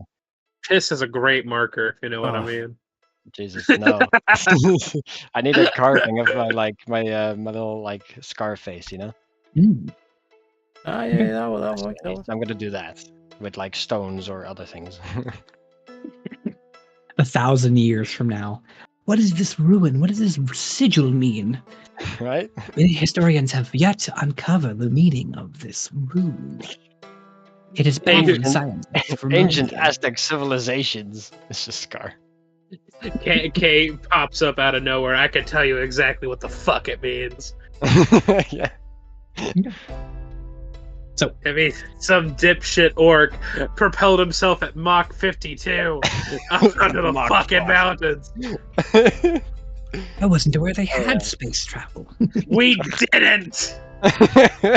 He invented cars to smash mailboxes. Alright. So, as your friends inevitably do catch up with you, Scar, making notes of the one orc that stands out among the pillars, Oh yeah. you guys are able to meet up at Scar's landing point. Oh shit, he's doing the baby no money dance. I don't know what that dance implies. But he does several dances. Scar just pulls out random moves. They'll never see it coming. Alright. Scott! I'm kidding. Oh, Kay doesn't do that. So are we gonna meet him up there? Do we? Are we there? Are we at the pillar that Scar's on top of? Are we there? Yeah, so you're there at this point. So I looked at Thor. So are we going up to meet him, or are we having him come down to meet us? Hi! He's like waving down frantically. Hello! Well, obviously, for us to carry on, he's gonna have to come down here. Scar, if we're gonna continue, you need to come down to us. What? I said if we're gonna continue, you need to come down to us. Do I hear this? Can I understand this? No, This is the tallest they're like peak. they're like a quarter mile. They're about a mile below you, so it's like impossible. Fuck. Well, I'll just head down there because I've left my mark. I'm gonna fall for like a good 20 minutes and then open the thing. I don't think you know how fast you fall. Maybe not. How long does it take to fall in fall a mile? That's a good Do you question. think? Wait, are you jumping? I'm pretty sure that is what he insinuated. Yeah. Yeah. Were you using your glider or just like vibing it? I was gonna vibe it, but it takes Okay. it takes 18.1 seconds to fall that distance. Maybe I'll open it a bit earlier. No, you said that you were gonna fall for 20 seconds first, and then open your glider. Well, I actually said 20 minutes, but well, maybe we'll do less than that. Maybe, yeah. Do you understand, like, No. like free falling? Like, No. like,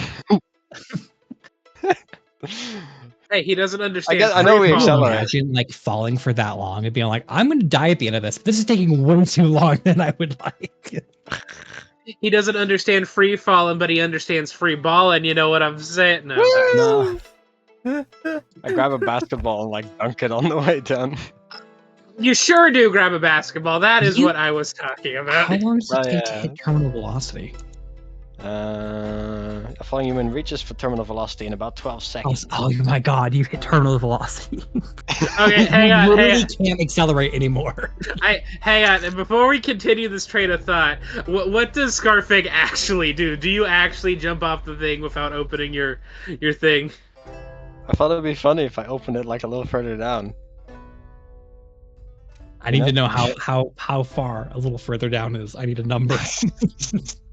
like halfway. So at the point that you're nearing terminal velocity. Yeah, so it doesn't immediately, destroy the thing. Because I'm free. I need you to make a strength saving throw to hold on to that fucking thing. It's Alright. It's like it's one thing to like pull it out as you're like starting a fall, but like when you're nearing terminal velocity, yanking that out, there's a good chance you just lose your grip on it. Fair enough.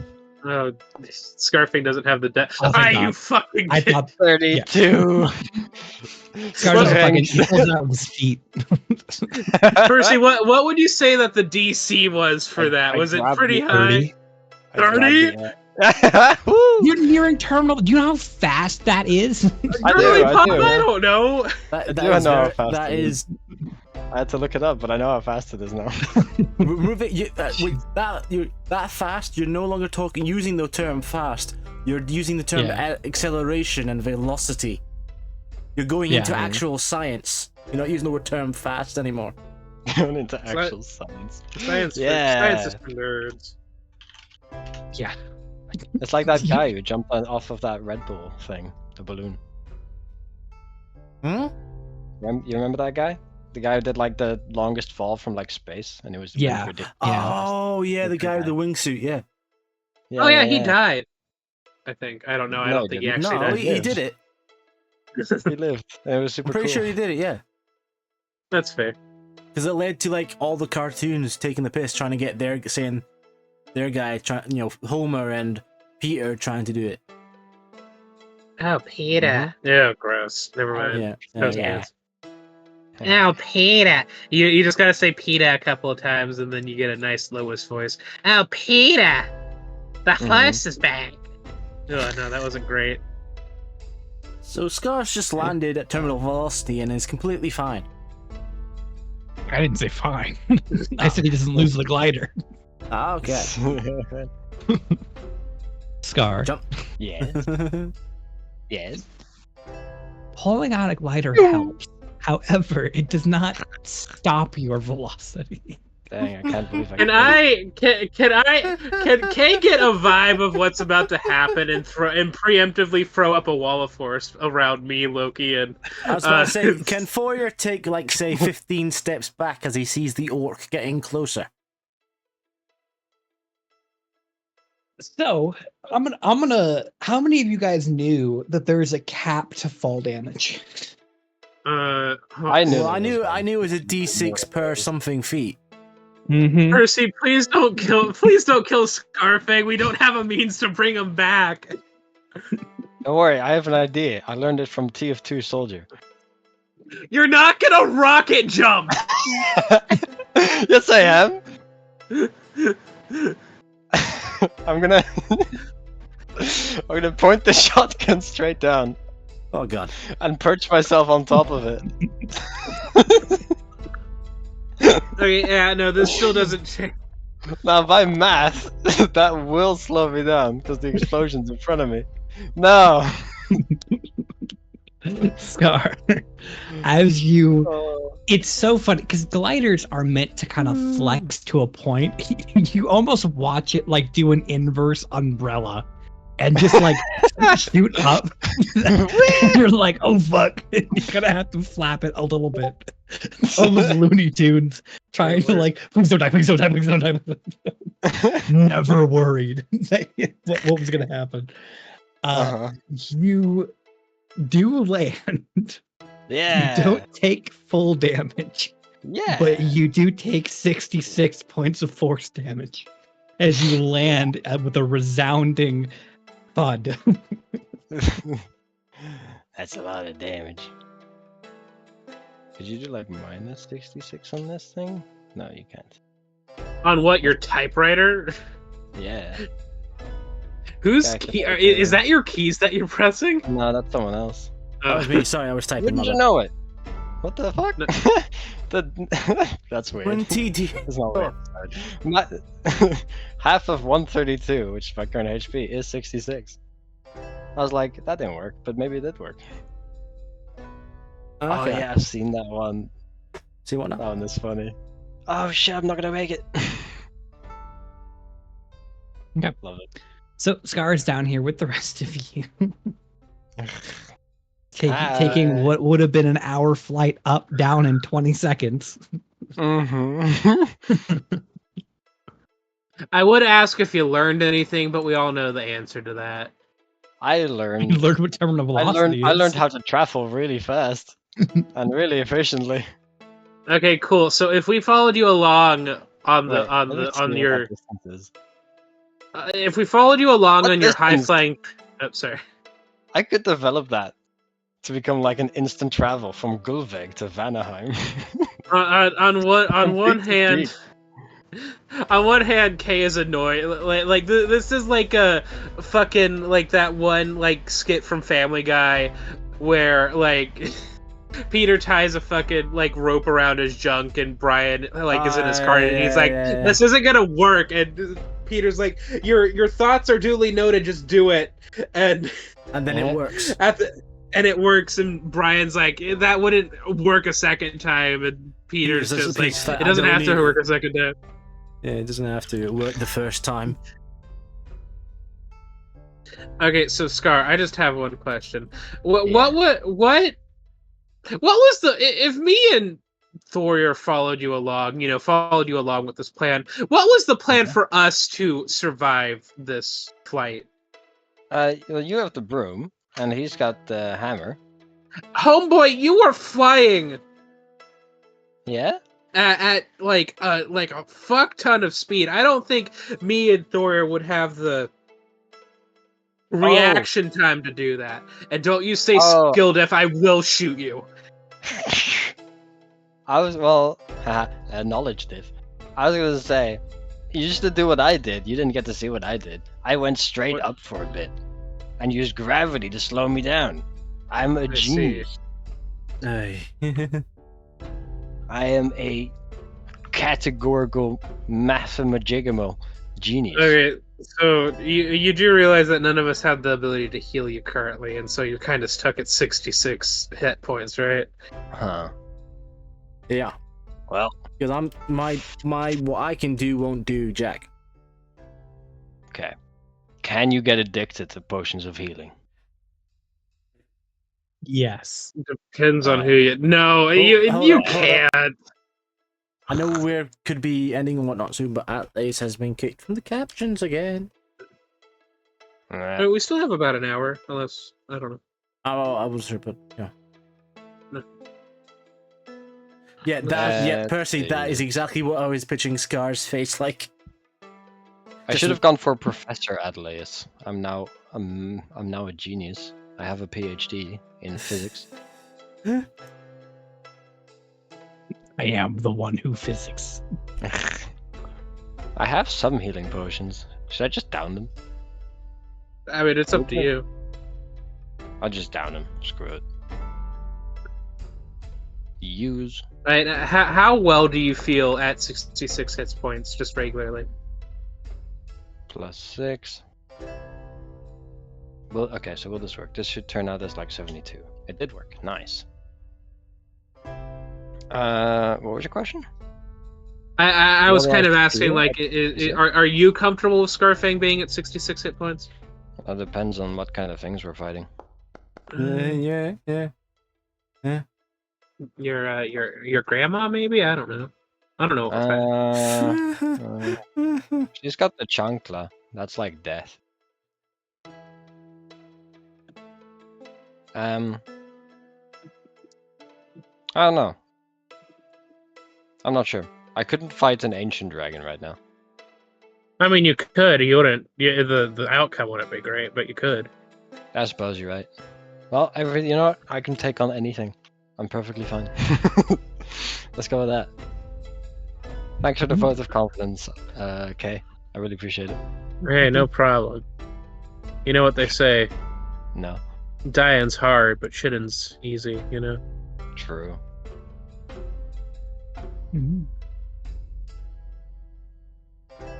Alright. With that, though, you are in Jotunheim. You have made your travel. Oh, Guten Tag! Welcome to Jotunheimen! Just like that. Oh, that's all for Kay. Oh, Jesus. Oh, jeez. Surprisingly, I still survive that. Oh. Okay. Would you like to look around for flowers? Yes. Oh, yeah. Yes. Let us look for the Gravendusten Cave. I don't know where the fuck this is going. Please help me. You're really making a good effort, though. I mean, digging your grave, yeah, man. Twitter's gonna have your ass for this. Oh, I'm making fun of a German accent. Nobody on Twitter's gonna give a shit. True. Yeah. Right. So, what is it? We're investigating, aren't we? Yes. So you have the option. You are kind of at the edge of Jotunheim. If you would wish to move in further, you may. If you are trying to find this plant, you know that elevation is kind of the best place to look. Dang, I shouldn't have come down. Oh yeah, dang. You fools. Which of these spires looks the tallest? The one I was on. The one Star was just on. God damn it! Hey, to be fair, you chose to jump down. You chose to jump down. You wanted me to come down. You gaslit me, you fucks. No, I was screaming up to Scarfang, and I was intelligible because he was too far up. It was Scarfang's choice to jump off the thing. Yeah, but you wanted. I did not see you start to climb. I mean, I didn't climb me down there. There was nothing else I could do. I don't know what you're clues told me to come down there. Hey, contextual clues might have been Kay asking if you were okay up there. We could have come up to see you, so, But that would be dumb, because you couldn't hear me, and I couldn't hear you. I see we're at an impasse. We are. It's all your fault. I don't know what you're talking about. So Anyway, if you say that climb. this is the... I guess if this is the highest one, could I start floating up on the broom and just kind of checking the spire out to see if I can see grave dust? Okay, taking the hour to fly up. Yeah. Okay, are you going by yourself or with friends? I mean, the Thor, you want to come with me and fly up, and so we can look for the grave dust? Yeah, okay. Because I can give because you've got a better investigation than me, don't you? Yeah, I have a better investigation is plus 12. My survival is also plus 6. That sort of stuff. My survival is plus 6, but my investigation is only plus 2. So I will assist you in investigating for the plant. Well, yeah, I'm gonna lean over to Thor and be like, I'm gonna be real honest. The reason I want you to come with me is because I'm afraid that there might be there's some Scarfang, when he was dropping it down Thadiana style a few seconds ago, he might have woke something up on the spire, and I need somebody there with me. Me working up something on the spire. I know you're pissed on the spire. I'm kidding. The only thing I did up there was to face another. Never mind. I mean, we're probably going to see what he's done at some point. Yeah. Anyway, I'm coming up as well. How? How are you going to fly up? I'm not going to say what fly up. I'm going to climb up. Oh yeah. Okay. Pro tip: I got climbing gear. I'm really good at it. With that, taking the hour to make the climb once more. Arriving and finding Scar's delightful monument he has left here to leave a foot on history. You actually begin to notice, with even just your passive investigation, Kay, there was some grave dust here. However, it has long since been crushed by stone placed by Scar. I'm gonna fucking knock as soon as he gets finished climbing up the tower. I'm gonna knock him off again.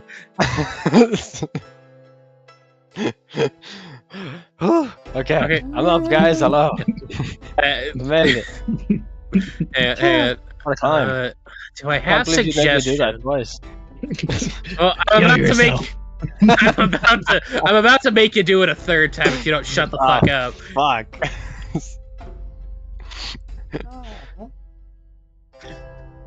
Okay, no, it's fine. It's fine. There's other spires around. We can float over to those, except for Scarfang. He can choke. I'm kidding. I've been to all of those as well. I've marked all of them. You guys took so long to get here. If you've gone around and marked all 3, I'm going to be really pissed off because guess what, Chucklefuck? What? The grave dust was up here. Oh. Dang. Maybe another response here. It's not like it was the only one. I know. Yeah. That's what I was saying. I didn't go to the other ones. Okay, cool. But yeah, like you kind of crushed if the grave dust that was up here, you kind of crushed it. So we got to go over to. There wasn't any, I promise. No,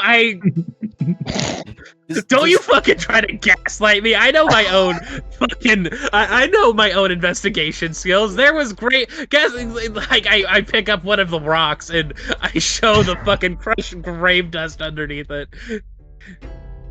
That's not a grave dust, man. That's grave dust. That's just a poppy. I don't know what you're talking about. Oh my god, I'm gonna pop you in the face in just a second. I swear to God. I'm kidding. Anyway, you have to face the national monument. That'll be like 5 plat. What can I use to shove Scarfang off the side of the thing? What national? So, the one I just gave you. I've just seen what Percy has named himself in the captions. Wait, what has he named himself in the captions? Past the bread bowl man. My true calling. Keeper of bread bowls. You know what? Look, arguing isn't going to get us anywhere. What's the next closest spire? It's that one. Well, actually, a couple things. Give me a perception check. First things first, Kay. Okay, cool. That's not. I'm gonna put back the rock he picked up. You've noticed that Kay has put out another rock formation near your rock formation. That's just it makes it look like Scarfang's face is sucking a dick. Wow. Yeah, I know, right? Historians will never decipher this one. A perception check, right? Oh, they'll go. It was a monument between friends. What do I? Oh my god! I fucking saw the 50. Like, what do I see with a 50? But no, what do I see with a dirty 20? What do I specialize? Actually, hang on. Let's throw some stank on it. I have these. I rarely use knowledge from a past life. So yeah, man, do it.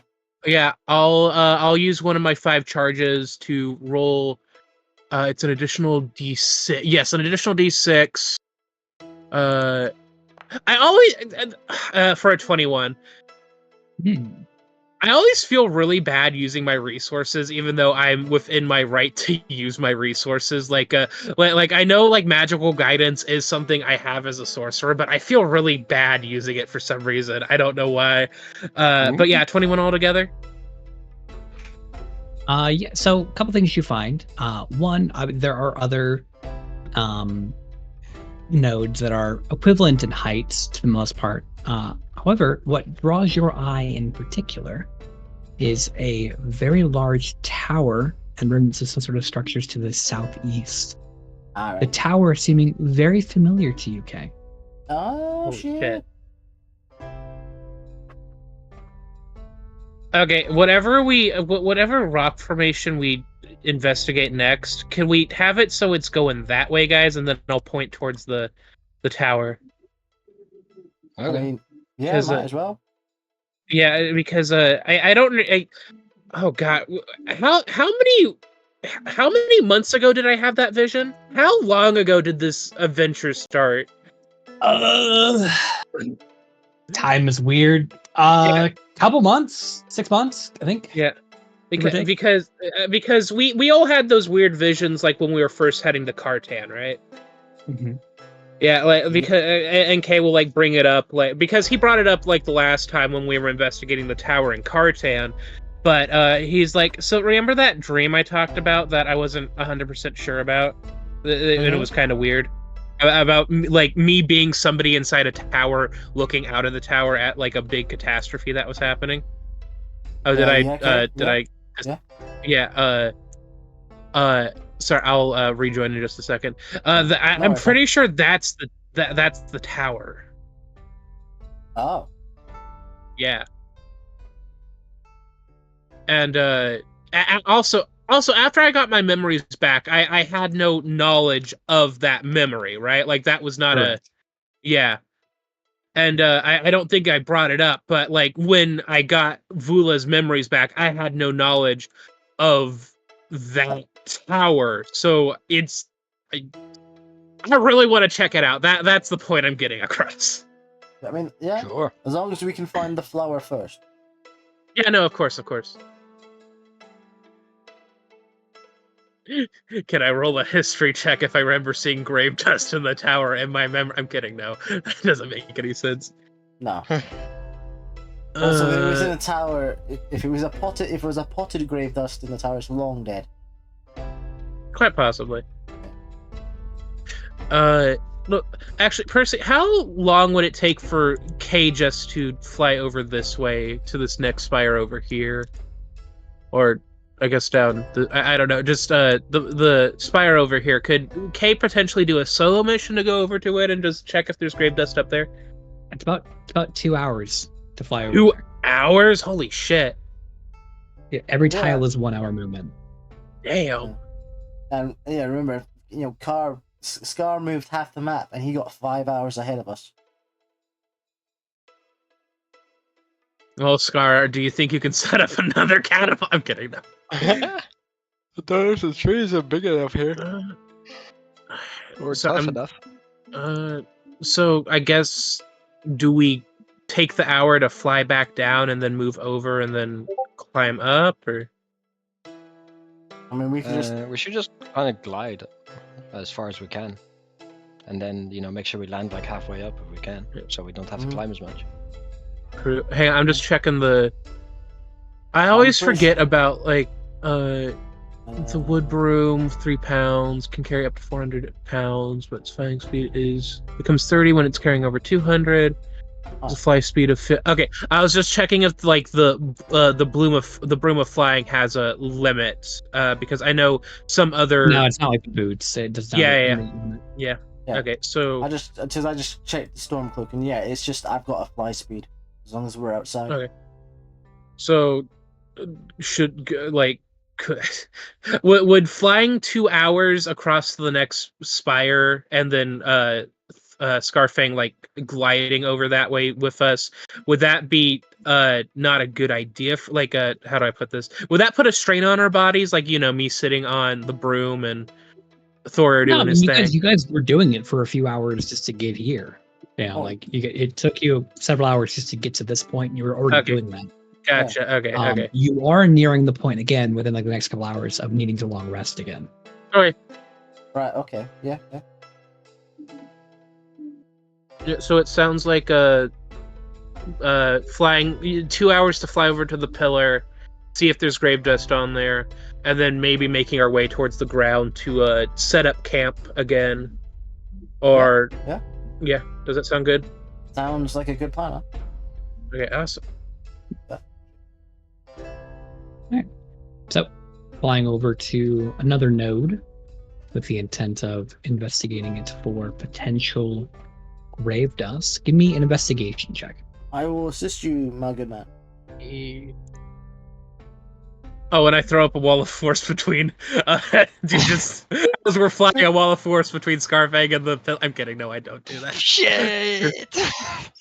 He's like scrambling on it. But Okay, yeah, he tries to grab it, and it's just like his hands slipping on invisible glass. He's like Wile E. Coyote for like a couple seconds, then falls to the ground.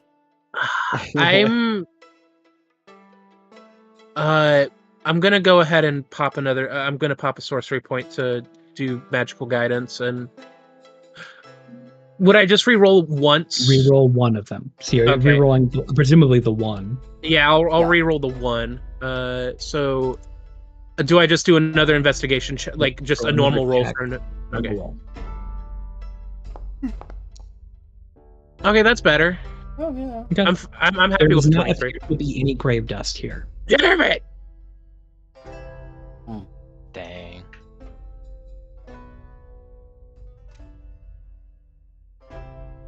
You know what? It's fine. We'll let's I guess let's float back down to the ground and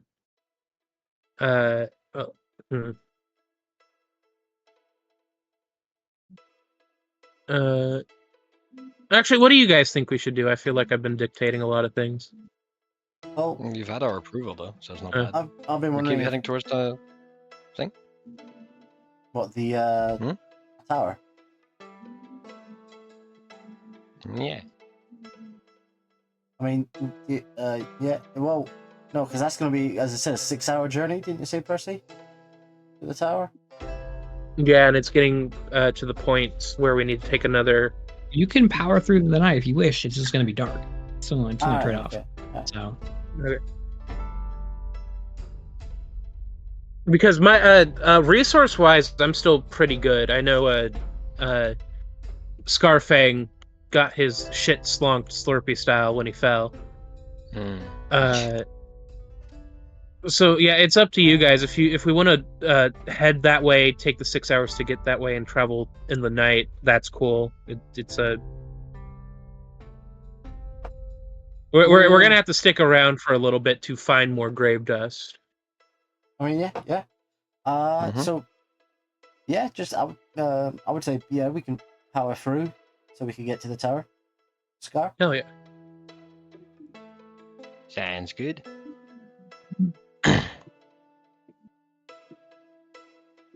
Okay. I shoot Scarfang in the foot. I'm kidding. No. Ow.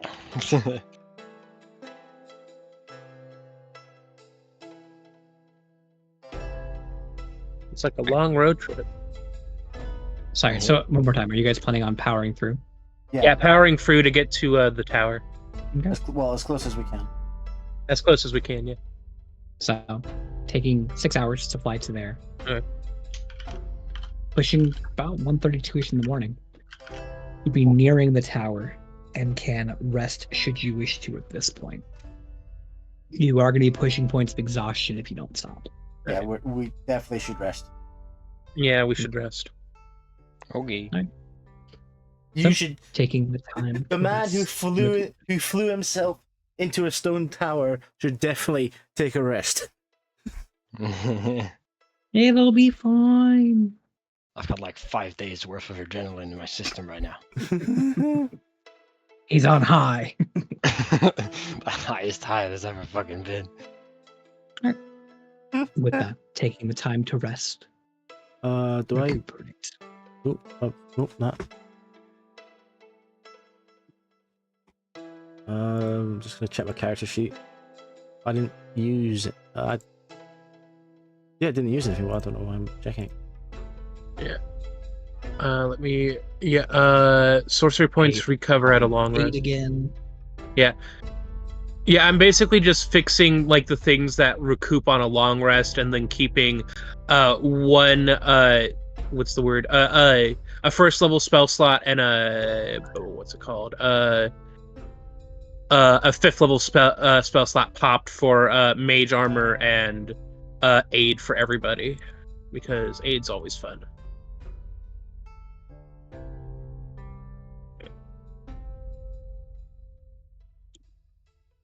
Okay.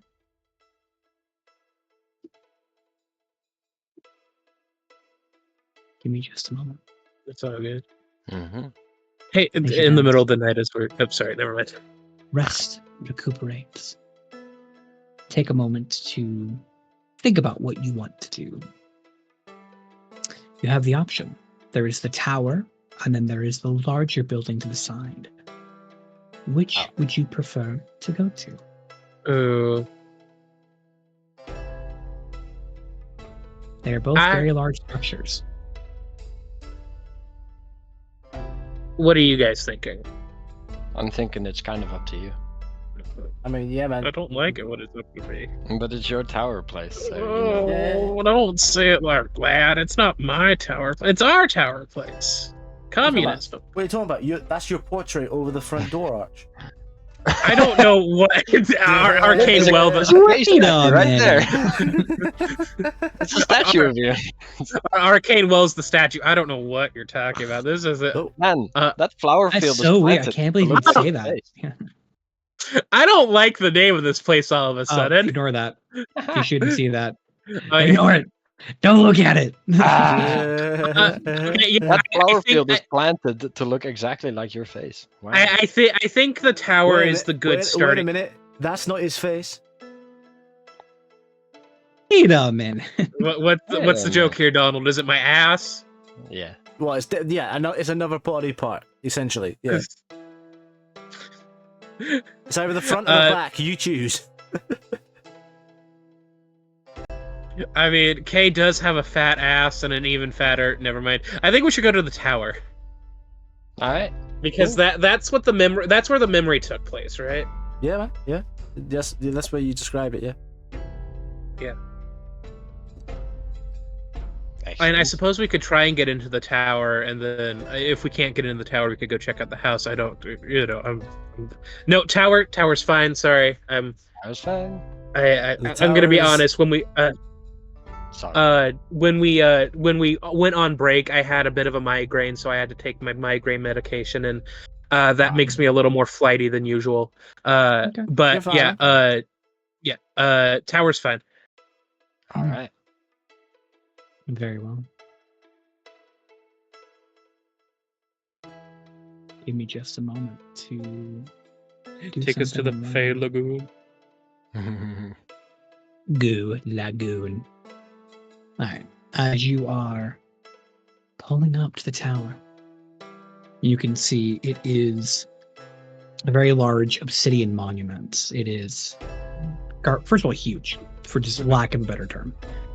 It stands almost, and you're kind of looking at it, it almost seems like a lighthouse. It serves a almost like a similar purpose. Looking at this, it's very large. You can see it has at the top of it this almost, it juts out further and then goes back into a conal tip before, it's, sorry, I'm trying to make sure I have everything I need. And you can see almost this like glass pane around the top that seems to like a glass, like, it's not as wide and tall, but it's a very thin strip of glass that seems to almost go around the entire circumference of the level it's at. No light obviously coming through it now. As you can approach it, you can see there is no door into the structure. Instead, there is a almost a cylindrical sphere embedded about waist high that seems to have a shifting rune that seems to go through different symbols that even you as a professor of the arcane arts don't seem to recognize.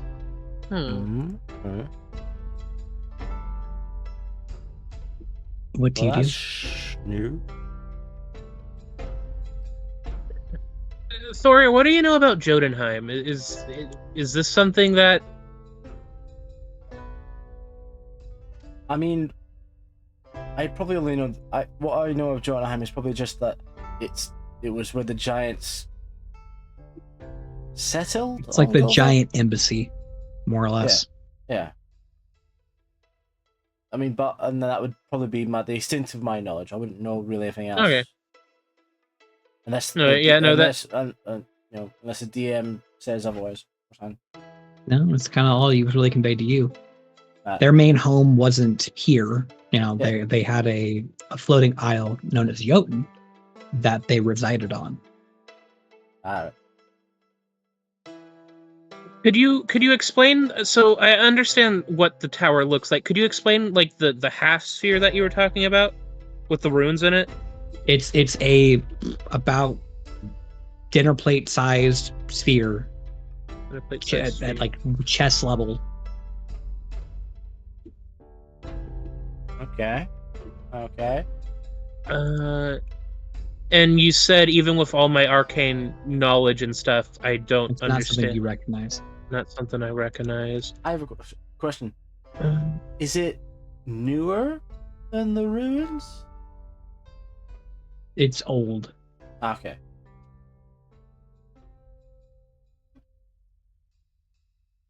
I was just thinking, did somebody put this here after Jotunheim fell and whatnot?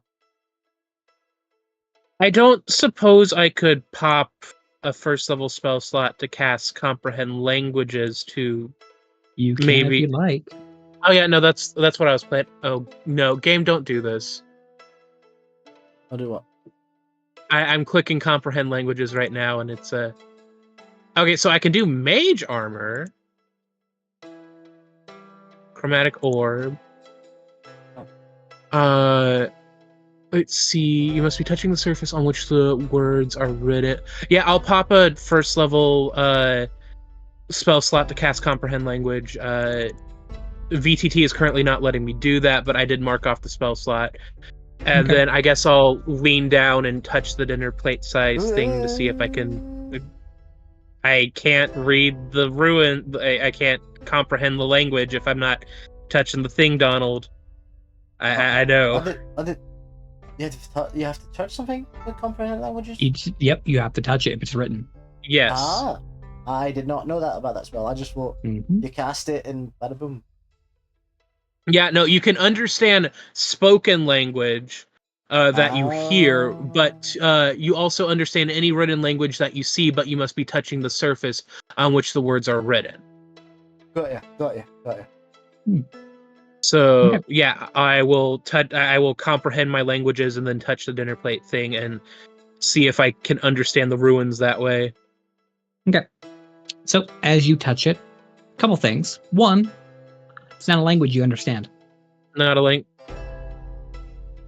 Sorry, repeat that. Even with this spell, it is not a language that with which you can comprehend.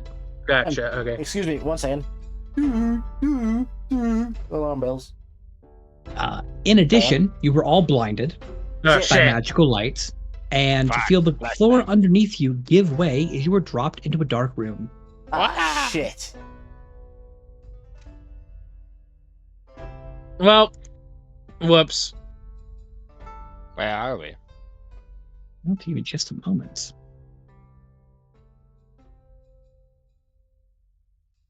K just on instinct goes. Yeah, where's the GIF? Tiny question. Or how's your time looking? I'm still good. Like I have to go to work by 5, so I have to leave my house by 4:30. So I can still go for a little bit longer. Cool. You realize that there's no point actually saying the numbers to me, considering my clock is entirely different. But okay. Okay. Just add it. Just remove a few hours. Okay. So Oh, Jesus Christ. Well, basically, how many hours of what do you have? I have about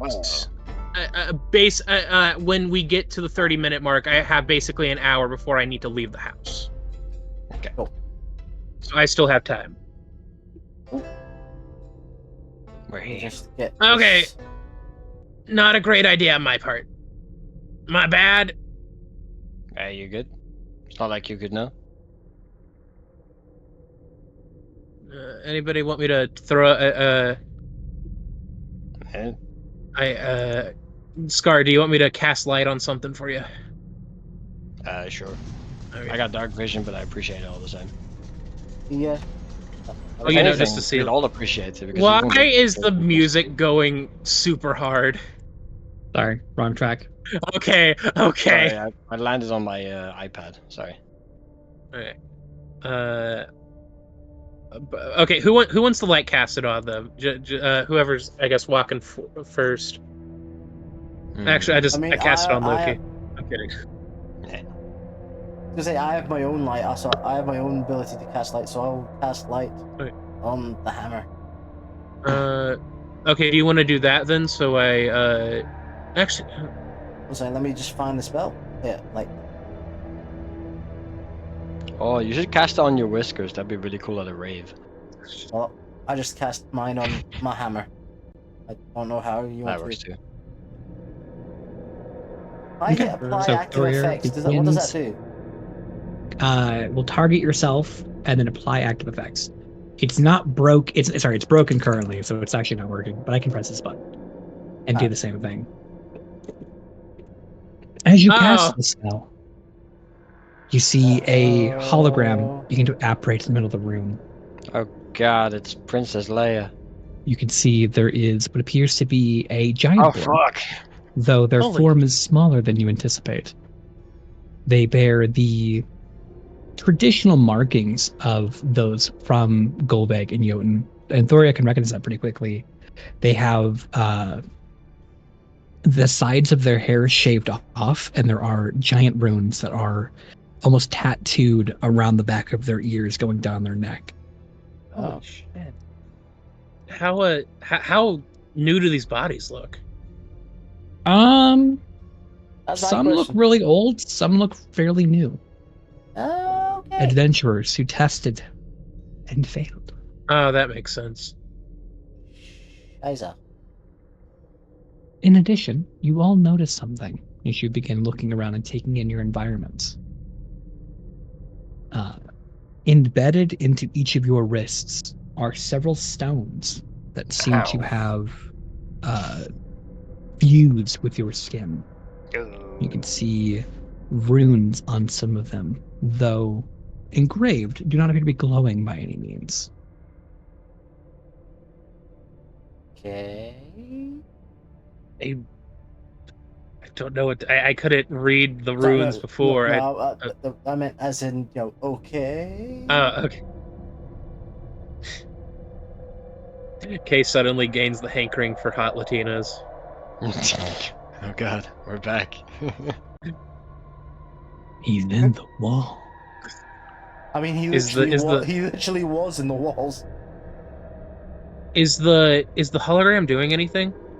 No, it's just kind of blankly facing your direction. Hello?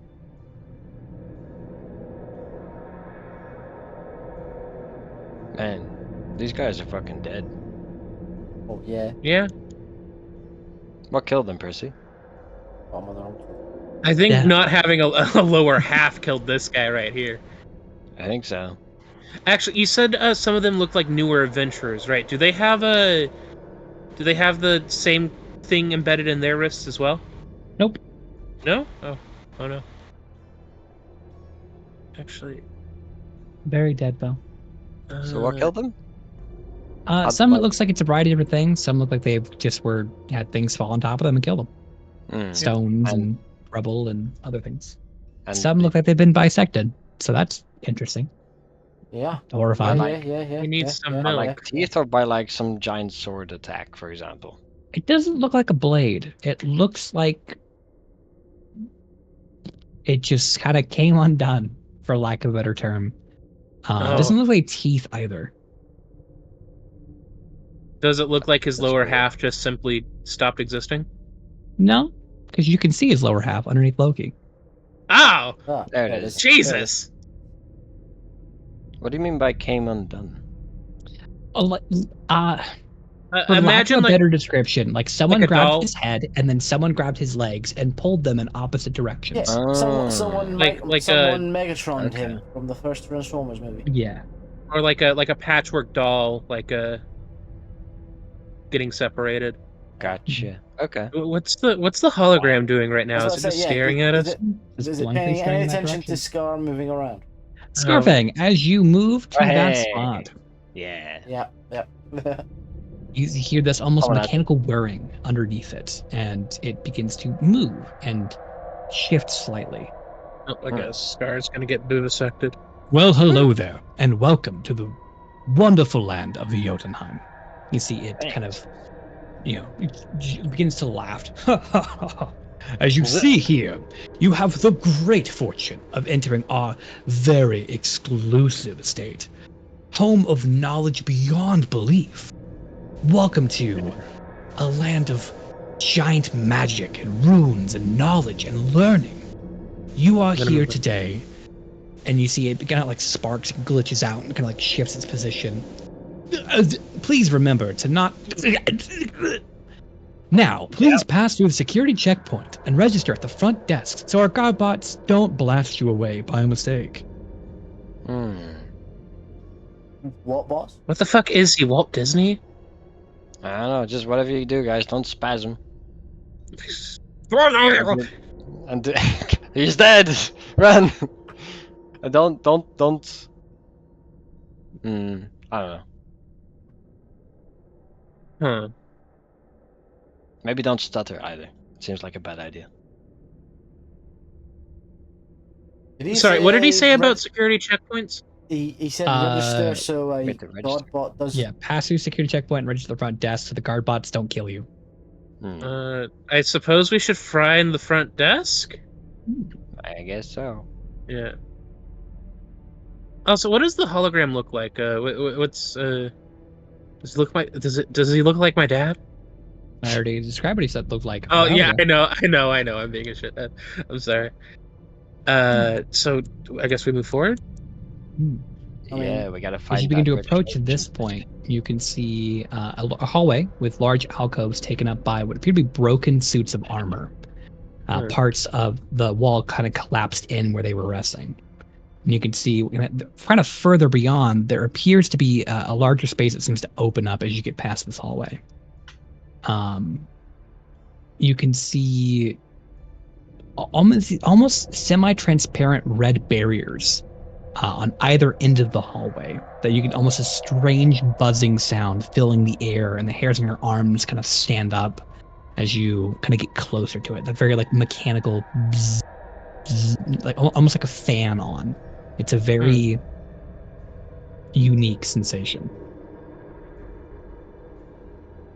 It's the Dwemer ruins, guys. Question, is this a hole right here? Yes. Okay. Either of these pile of rubbles look as if they had a desk on them, in them, or whatnot.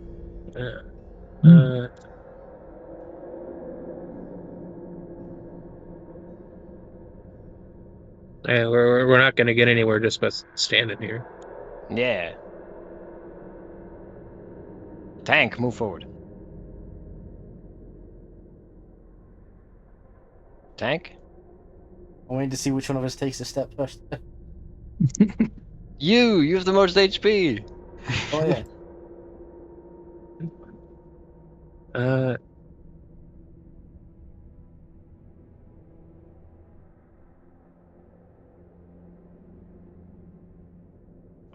Okay, fine. Scarfang! All above. Yeah. The game pauses the second you take a step. As you step through the barricade, a couple things happen. One, you hear as an alarm begins to go off. Oh shit! You hear the screeching of an old alarm trying to hard to make the sound, but it's kind of broken up by the squealing of metal on metal as the two suits of armor fall out of their alcoves and begin jerkingly walking towards you, dragging their weapons behind them, causing sparks to begin the process of grinding against stonework. So, oh shit. Oh, God in Himmel. They're pretty big. Yeah, man. With that, please roll initiative. Well. Once I press the button. Okay. Us two or just Scar? Everyone. Alright. Now you can press the button. Shaboom. Shaboom. Should automatically, yeah, it does automatically roll me with advantage. Okay. Scarfang, being the aggressor, as it were, the one I probably had Loki. 1 second. Never mind, Loki's first. Loki being seeing this kind of happen in real time goes, I'm gonna step back a little bit, actually. It's kind of lightly moves to this corner over here and goes, yeah, you've got this, Scar. You've got this. And we'll just simply cast Hex on that guy. Nice. It should have done damage. Actually, no. He's gonna. Actually, he'll shoot it. He's not a monster. Crossbow. He does get advantage because of you guys. Yeah, it's pretty good. That's pretty good. And then you get sneak attack, shenaniganery. Hey. Sneak attack. All right, cool. So he shoots a shot and goes, "You guys got this." Scar, now it's your go. Woo!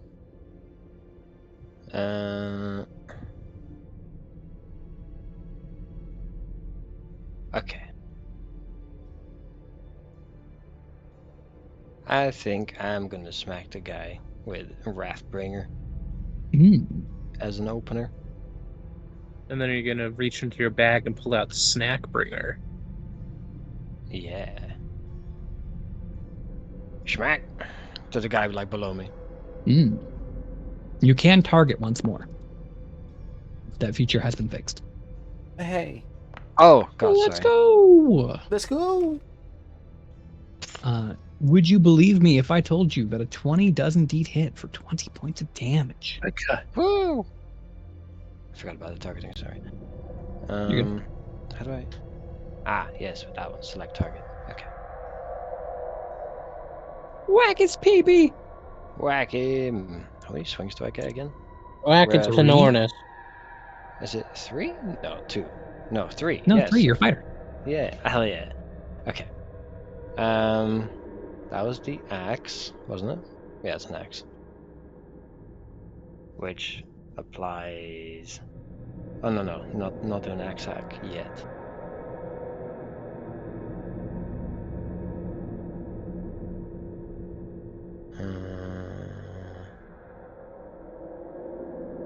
Okay. Sorry, there's so many weapons. I love it. You're good. It's also been a bit since we played, so. Yeah, man. Oh, actually, do I have? No, you're good. Alright, and that one.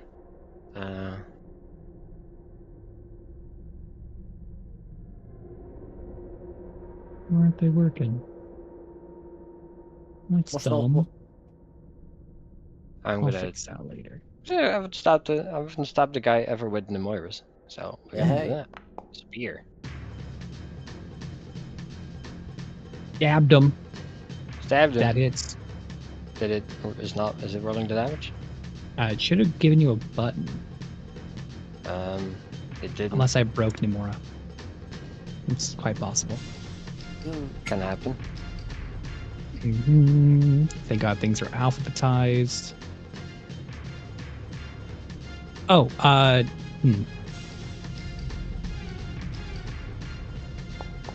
Game? Does it only have it doesn't have damage coded. I will fix that at some point. Okay. I'll use different weapons. Yeah, you can use different weapon if you want. I'm sorry. I'll fix that. No, it's fine. That's fine. Don't worry about it. We will go with good old Dekela. Dekela! Yep, there's literally no damage formula. Lol. Let's do... When I click on Dekela, it says Dekela by the MIDI attack, consumption, consume item use. Yeah, so are you... Because of the way it breaks up certain things, basically... Oh God, I can't close this now. What the fuck? Oh, it's fine. Minimize it. You have to... It gives you the option. So you can use Dekela's like spells, or you can use the weapon attacks. So mighty attack is the actual attack roll. Okay, So if you don't want to use like Takella's you... charges to cast spells, just click that off. Okay. I think I've done the right thing. Or okay, yeah, I have. Okay, normal. There we go. There we go. Let's go. Let's go. Let's go. Alright, 2, and then for the last one, we'll go with the Dragon Spine Whip. See how he feels about the lightning.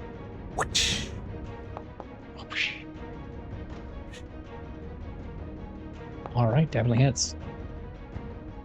For good chunk of damage. Did I roll the 2d8? It didn't.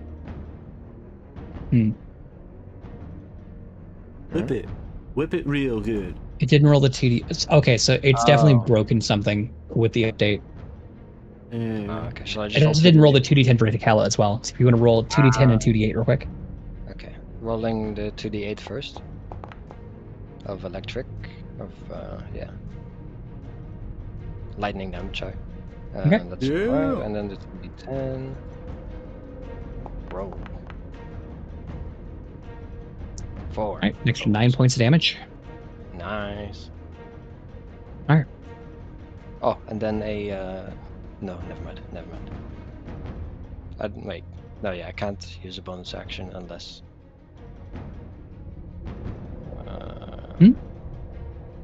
I can use a bonus action to attack, can't I? Yeah. Yes. It just needs to be either a light or a finesse weapon. Yeah. Unless you have 2-weapon fighting, then you can just do it.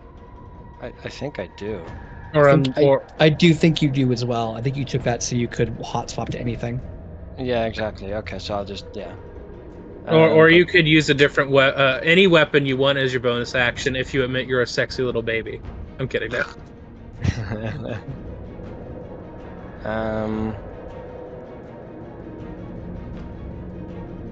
Fire Enchanted Longsword. Thanks. Stab him. Stab him. That definitely hits. I had an animation. Did it? Ah, no. Yeah. Let's go. Okay, they didn't roll the d6 of fire as well. Yeah. Roll. No, that's going big set. There you go. 4 extra. All right. Cool. And that's me. All right. Thorier, you were up. Well, I see a red barrier in front of me. Is that blocking my way? It is semi-translucent. Scar stepped through it. Okay. Right, just... Oh, was it like there before Scarfang stepped through it? Okay. Okay, so it's... Okay. You triggered the alarm.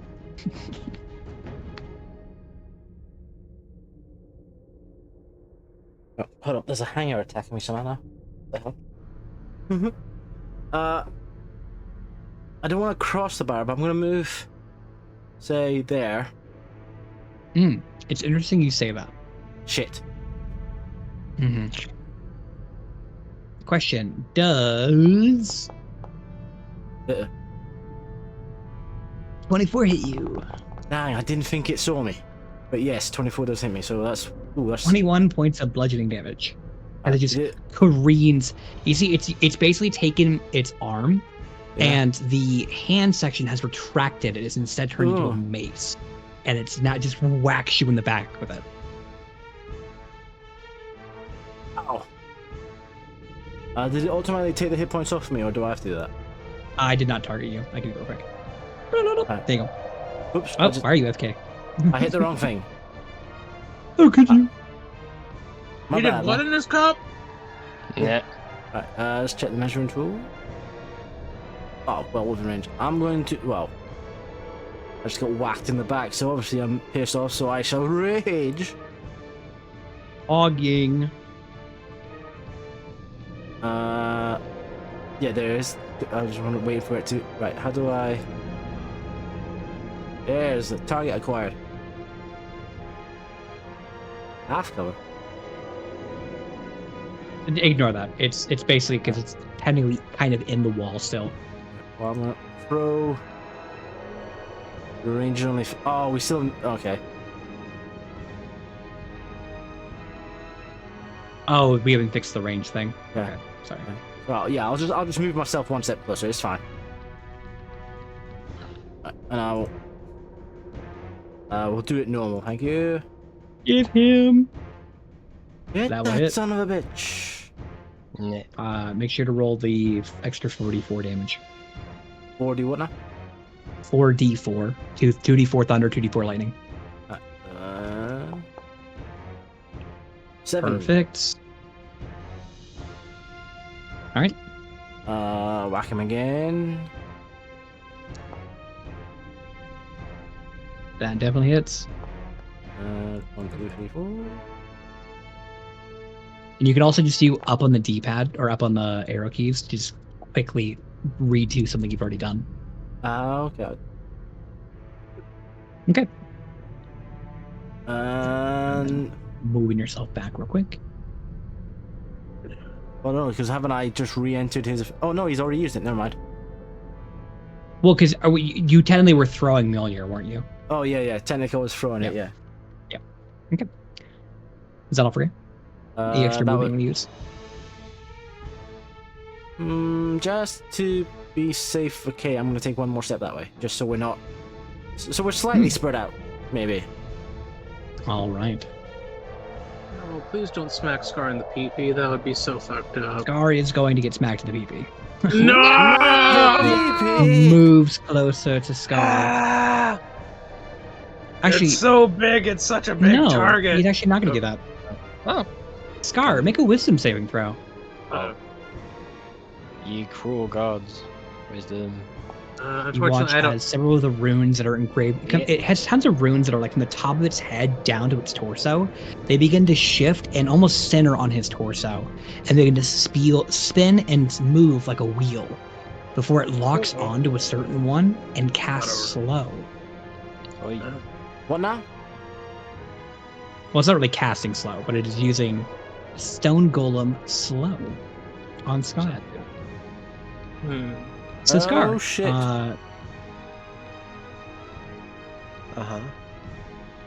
You are effectively under the effect of the slow spell. So mechanically, what that means for you, one is that you are unable to take reactions in the current moment. Okay. Actually, hold up. Speed is halved, +2 or -2 penalty to AC and Dex saving throws, and you can't use reactions. In addition, you can only take an action or a bonus action, not both. And regardless of any abilities or magic items, you cannot take more than one attack roll in a turn. So multi-attack is turned off for you. Gotcha. Serious. And then that's its go. Yay, you are up.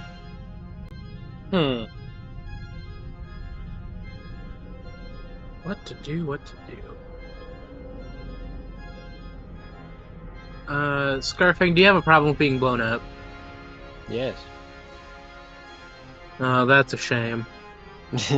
Actually, you know what? This is my bread and butter, and I like it. I'm going to. I'm a little curious on how this works, but we'll figure it out. Concentration up to a minute. 30 feet. They're both in 30 feet. So I understand that Scar has just been hit with the slow spell. #SadPanda. However, I would like to spend sorcery points equal to the spell level. I would like to spend 3 of my sorcery points to dual cast a little hasty haste. Ooh, a little hasty haste. Okay.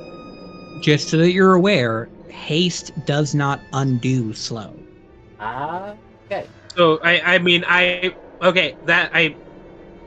what does it do then if I cast haste on Scarface? So, for example, he'll get double movement, so his movement speed will go back.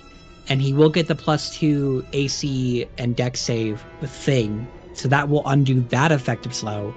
However, he can only still do one attack, if and he that's still the doesn't get reactions. Okay, if that's the case, then I'll sorry, Scar, but I'll probably pop it on Loki instead. Yeah, slow is very specific in the back. It says like abilities, magic items, and spells can, regardless of those, it overrides them. All right. For real, start wigging out. Yeah. It's like vibrating, but only moving slowly. I'm not gonna lie. I was gonna, like, after you got done with your whole spiel about slow versus haste, I was gonna say, well, who said I was gonna cast it on Scar? And I do think I did say I was gonna cast it on Scar, and that statement. So yeah, dual cast on both Loki and Thorir, so they have both haste. And then I'll start backing up because, you know, okay, 5, 10, 15. 20. Yeah, that guy. He's gonna shove the whole thing up his ass. And this is gonna hurt, isn't it? Then not me, not Scar shoving Akmon up his ass. Oh, did it not cast? What are you trying to haste? cast? I'm casting haste. Dual cast on Loki and Thorir. And Thorir? Yeah.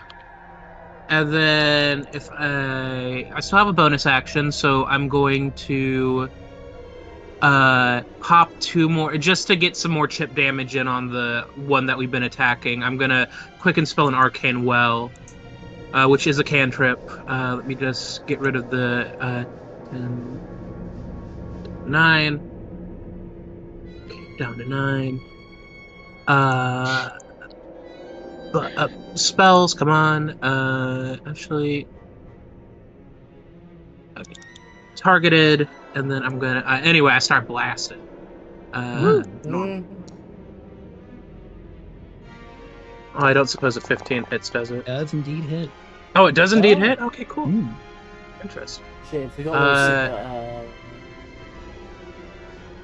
Wait, did you quicken or did you wait? You quicken spell arcane well, correct? Yeah, I quicken spell arcane well. I see what you did. Yeah, Yeah, you're good. Everything I did was legal. Yep, you're good. I was just recreating it in my mind. All right, anything else for Kay? Nope. I've moved back as far as I can move back. I could probably move back further, but that would put me up against the wall. But yeah, I think this is where I want to be. Actually, I think I have one more step. I'll go over here. Okay. So, with that, Zigulum will move out this way because unfortunately Scarfang cannot take reactions. And I will require Kay, Thorir, and Loki to all please make wisdom saving throws for me. Alright, I'm kind of okay at those. I suck at these. That looks nice. Nope, I just have a +1. I have a 0, so I rolled a 10. Yeah, let me Percy, before you announce let me see how it works. You can use your reaction to reroll a saving throw. You must use the new roll. It doesn't say if I have to not know what the roll is. Does a 15 make it? A 15 does not make it. Okay, then I'm gonna use my reaction before I lose my reaction to use Crufix's rewind to reroll. Yeah, to reroll. Okay. Go for it. Let's. Shit! It's rewind time. God damn it! 16 is not enough, unfortunately. Fuck. As Thorir and Kay become slowed. Shit balls.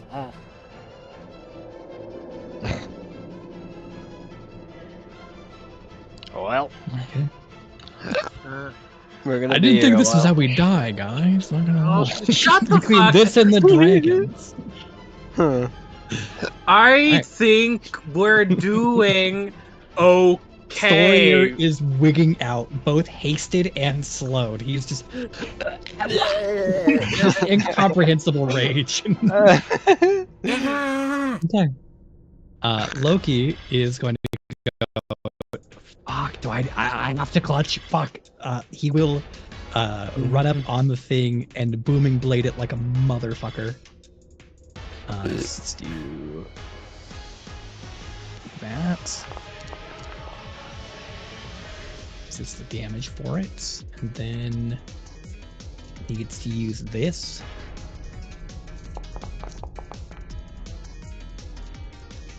That definitely hits. Oh, what the fuck, Richard? Okay.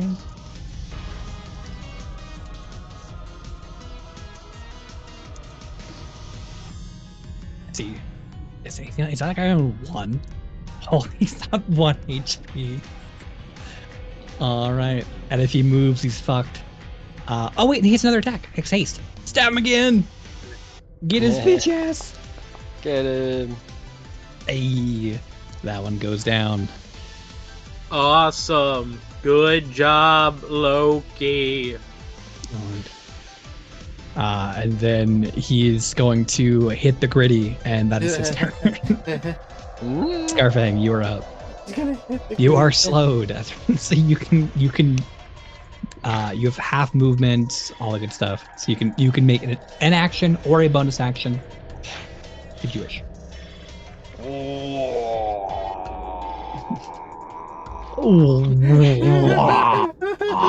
Really drawn out. Okay, that is an edit we need to make next time. The wall gets slow-mo. I'll literally take the audio from today and just slow it at like half speed, and then that'll just be the highlight. All right.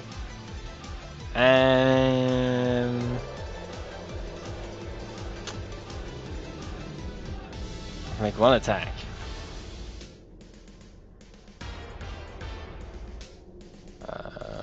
I had a question about the Angelic Greatsword. I'll hit him with the Angelic Greatsword. I forgot you had that. Fuck, I didn't target properly. No. You're fine. It doesn't hit still. Fucking hell. You're like yoked. Oh yeah.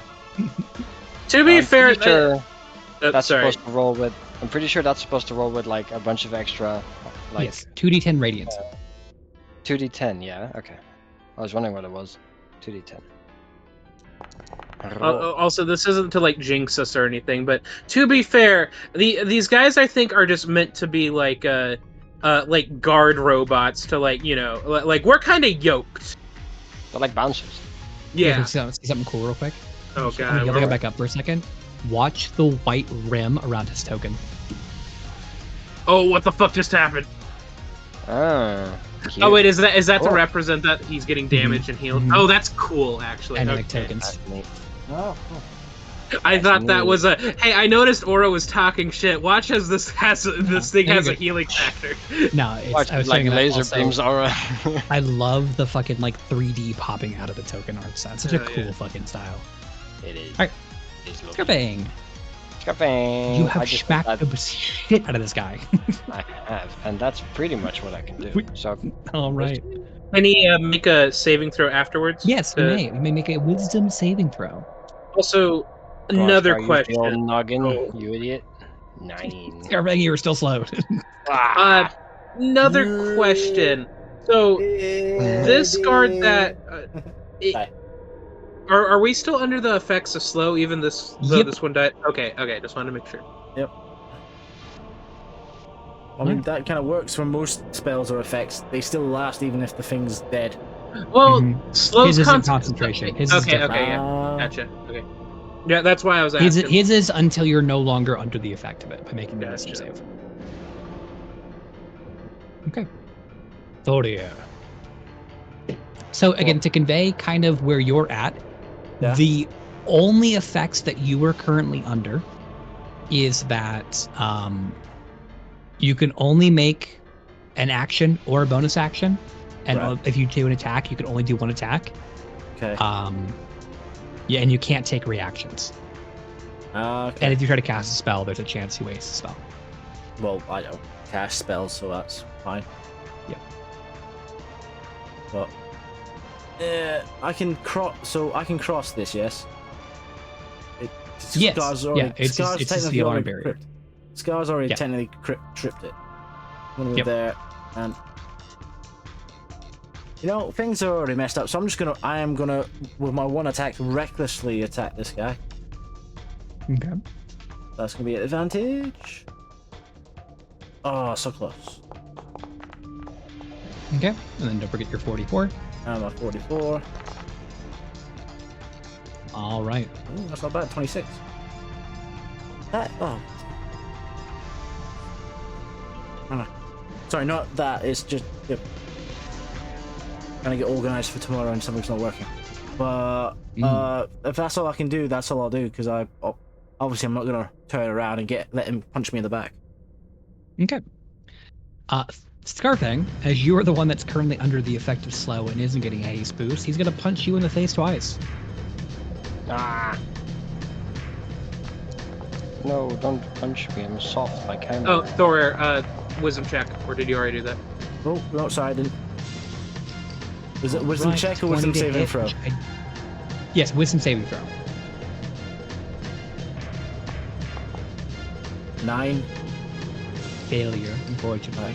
So how much? I'm raging, so this will be halved, yeah? Oh, it's doing that. He's not hitting you, it's hitting Scar. And how come it's saying, what? What?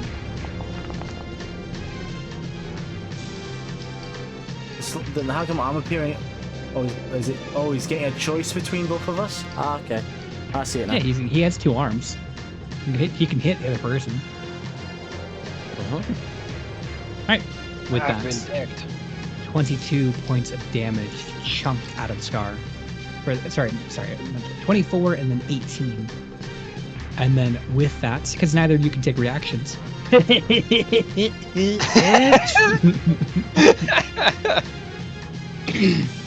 okay, your go. Hang on, I'm checking something.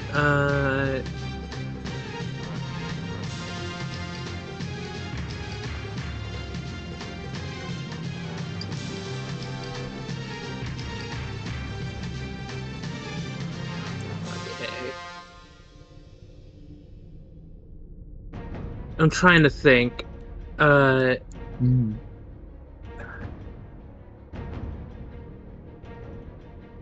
I'm gonna 5, 10, 15, and I know that's all I can move. Damn. You know, I'm not really good at wisdom saving throws. I'm gonna take a shot in the dark and.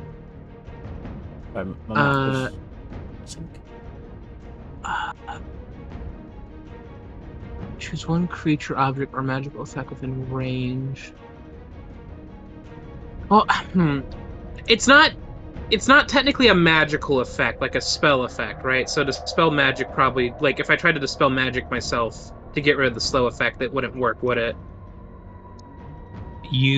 It's hard to tell. There's also the chance that by trying to cast a spell magic, nothing even happens. Oh yeah, true. Because it's anything with a casting time of 1 action, you have to roll a d20, and if you roll 10 or lower, it just doesn't work.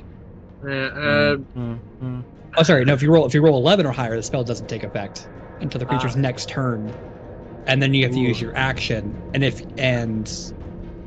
if you roll 10 or lower, nothing happens.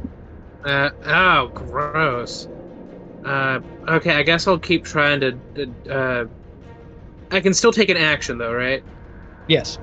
Okay, I'll dash as an action just to move a little bit closer. Just I don't want to. I want to be close to my friends.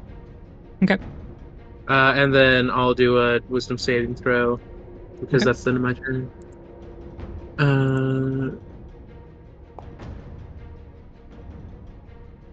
Damn it! Fortunately, it's a failure. On the dead golem's turn, the runes on its body begin to light up. Purple energy beginning to swell. Okay. With that is its go. Loki is going to see that and go, no, and move this way. 5, 10, 15. He's gonna do-si-do to about there and go, "How you doing, Scar?" That's what you hear. Oh, ring. Rock it on.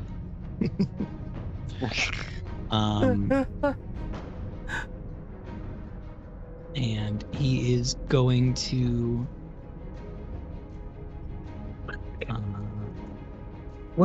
Fuck.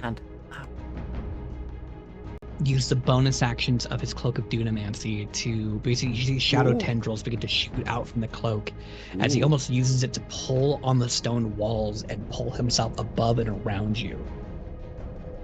Fancy. And then he can get to about here. That's his bonus action. And then he's gonna stab the guy. Oh, that's what they were getting. Oh, I thought. Okay, never mind.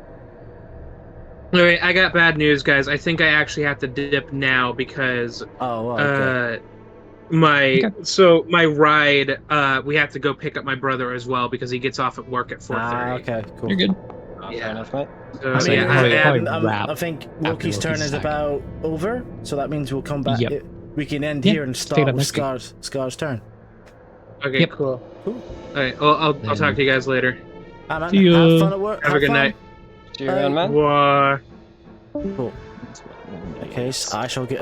I'll wait till you actually finish. Sorry. You're good. This guy is boomed. So I'll make a note of that. Is there a booming blade effect? There's not. That's fine. I'll just make a marked. There we go. All right. And we can go ahead and pick that up next week. Same time, same channel. I'm going to see if there's anyone. No, sorry, not next week. Sorry, we're off for 2 weeks. Shit. We're off because Atlas is gone. Yeah. Oh. Right. What a cliffhanger. That is a cliffhanger, yeah. That we actually have a cliffhanger. Have I changed it? Oh, stream's just being slow and not catching up with us. Right, I'm gonna see if somebody's free to raid into. Ooh, a bunch of people. Go ahead and stop the clock as well. Stop. Right, I will post the raid message. I'll copy it. Right, and then I came away from the raid page. That's a rookie mistake. So yeah, we'll catch you here sadly in 2 weeks' time for the conclusion of us versus the golems. It's not looking good so far because 3 of us are slowed. Slow's a bitch. And one of the golems might be coming back. Yeah, and in the meantime, I will be streaming possibly Saturday.